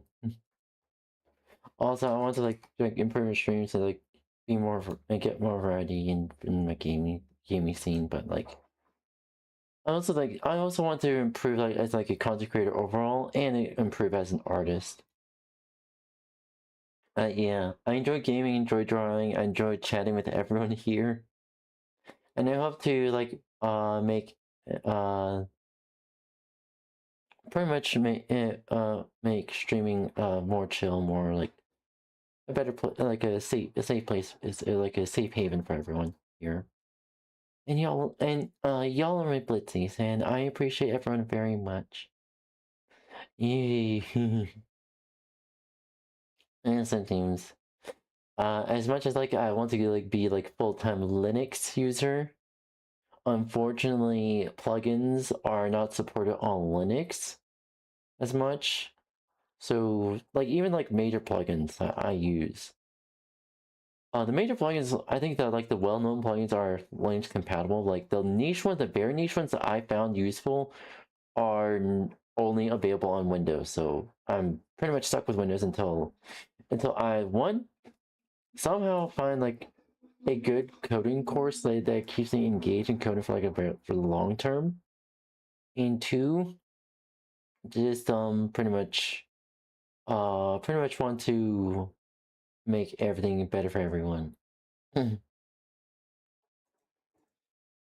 I do have a few plans for upcoming Christmas, like a scene that I'm making and a Christmas outfit I'm making as well. So chat, look forward to that. I'll be very happy to show everyone. And this I mean I'm gonna be ending the stream soon, but not now. I'm gonna be just chatting a bit. Just chatting a bit here. But yeah,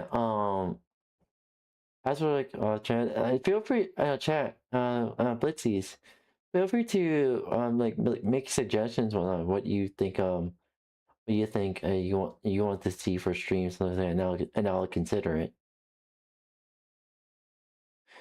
Don't worry.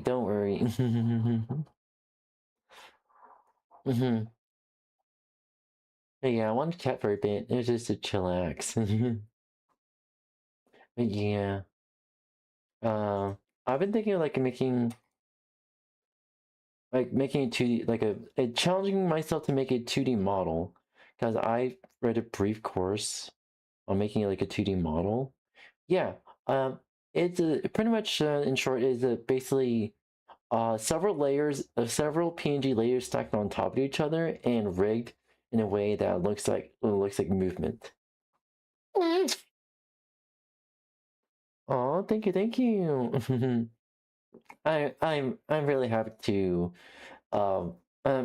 like give people a safe space to talk and chill and just have fun.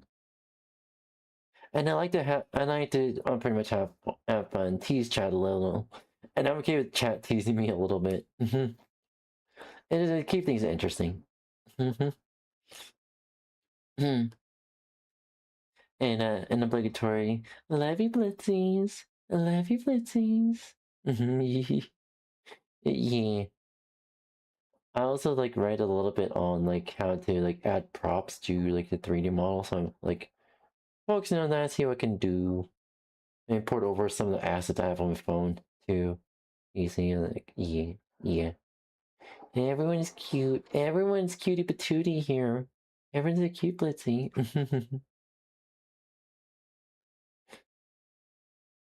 Yeah, maybe two. Yeah. Everyone's a cutie patootie. Everyone's a cute patootie here. Yeah.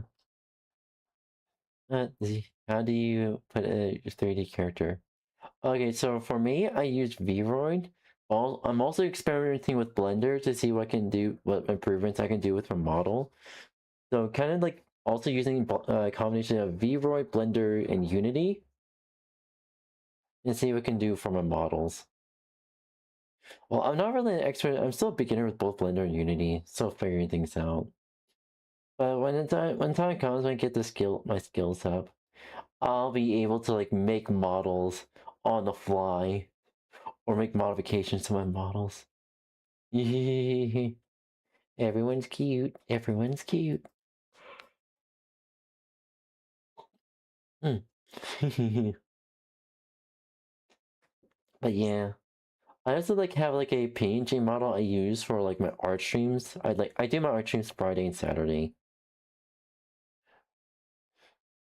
Oh, thank you. Yeah. Here's a good cow. I am. But yeah, I'm gonna be. I think what you can do like. My dick fell off. Yes. Yes, indeed. Yes, indeed. Indeed. Sound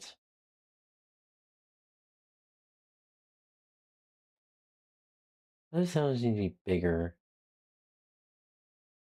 There we go. Sound is now bigger. I hope. I'm going to run a little test real quick. Sound alerts.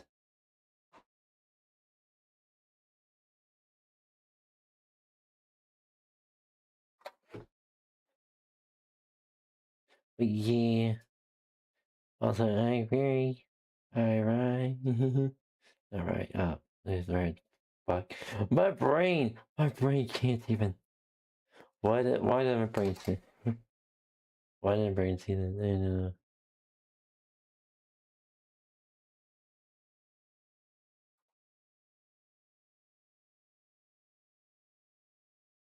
Sound Help Center. Dashboard. Log in Twitch.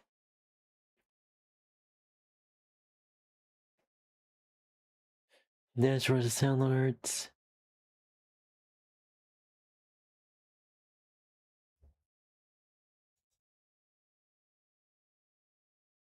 But yeah. And then you did it let.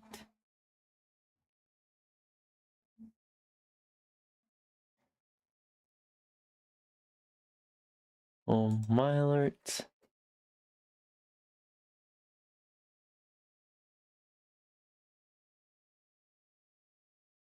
And test this real quick.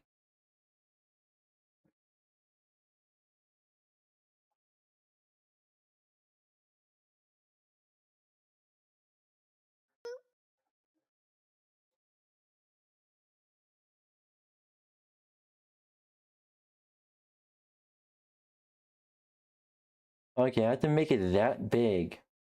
Holy shit. Okay. Yep. Okay. That's kind of ridiculous, but... Okay. Okay. Can I find? Thank you. There we go. There we go.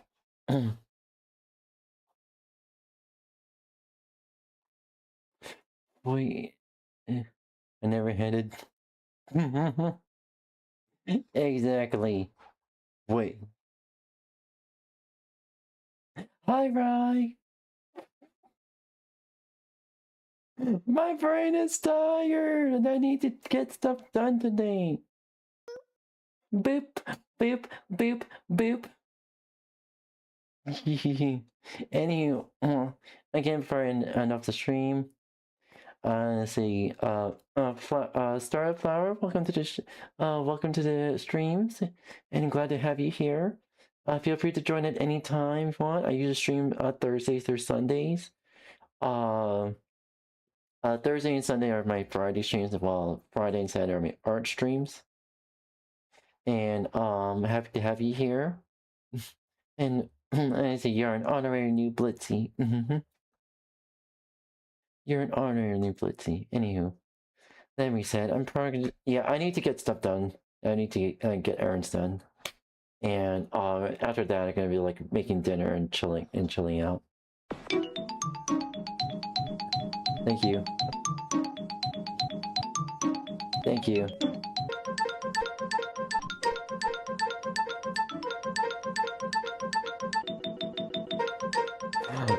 What? There's a fucking...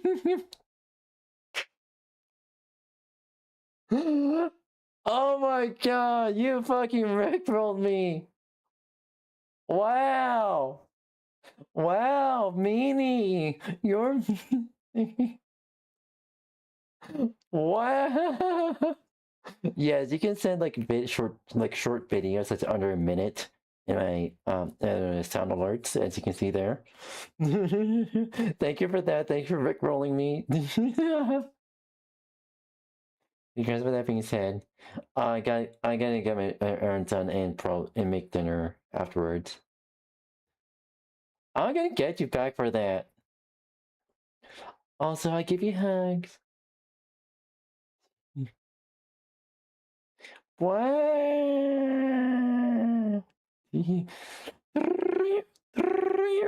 That being said, I gotta get going, Blitzies. I hope you all have a good rest of your day, evening, night time zone. And that being said, I gotta get going, Blitzies. Bye bye, matinee.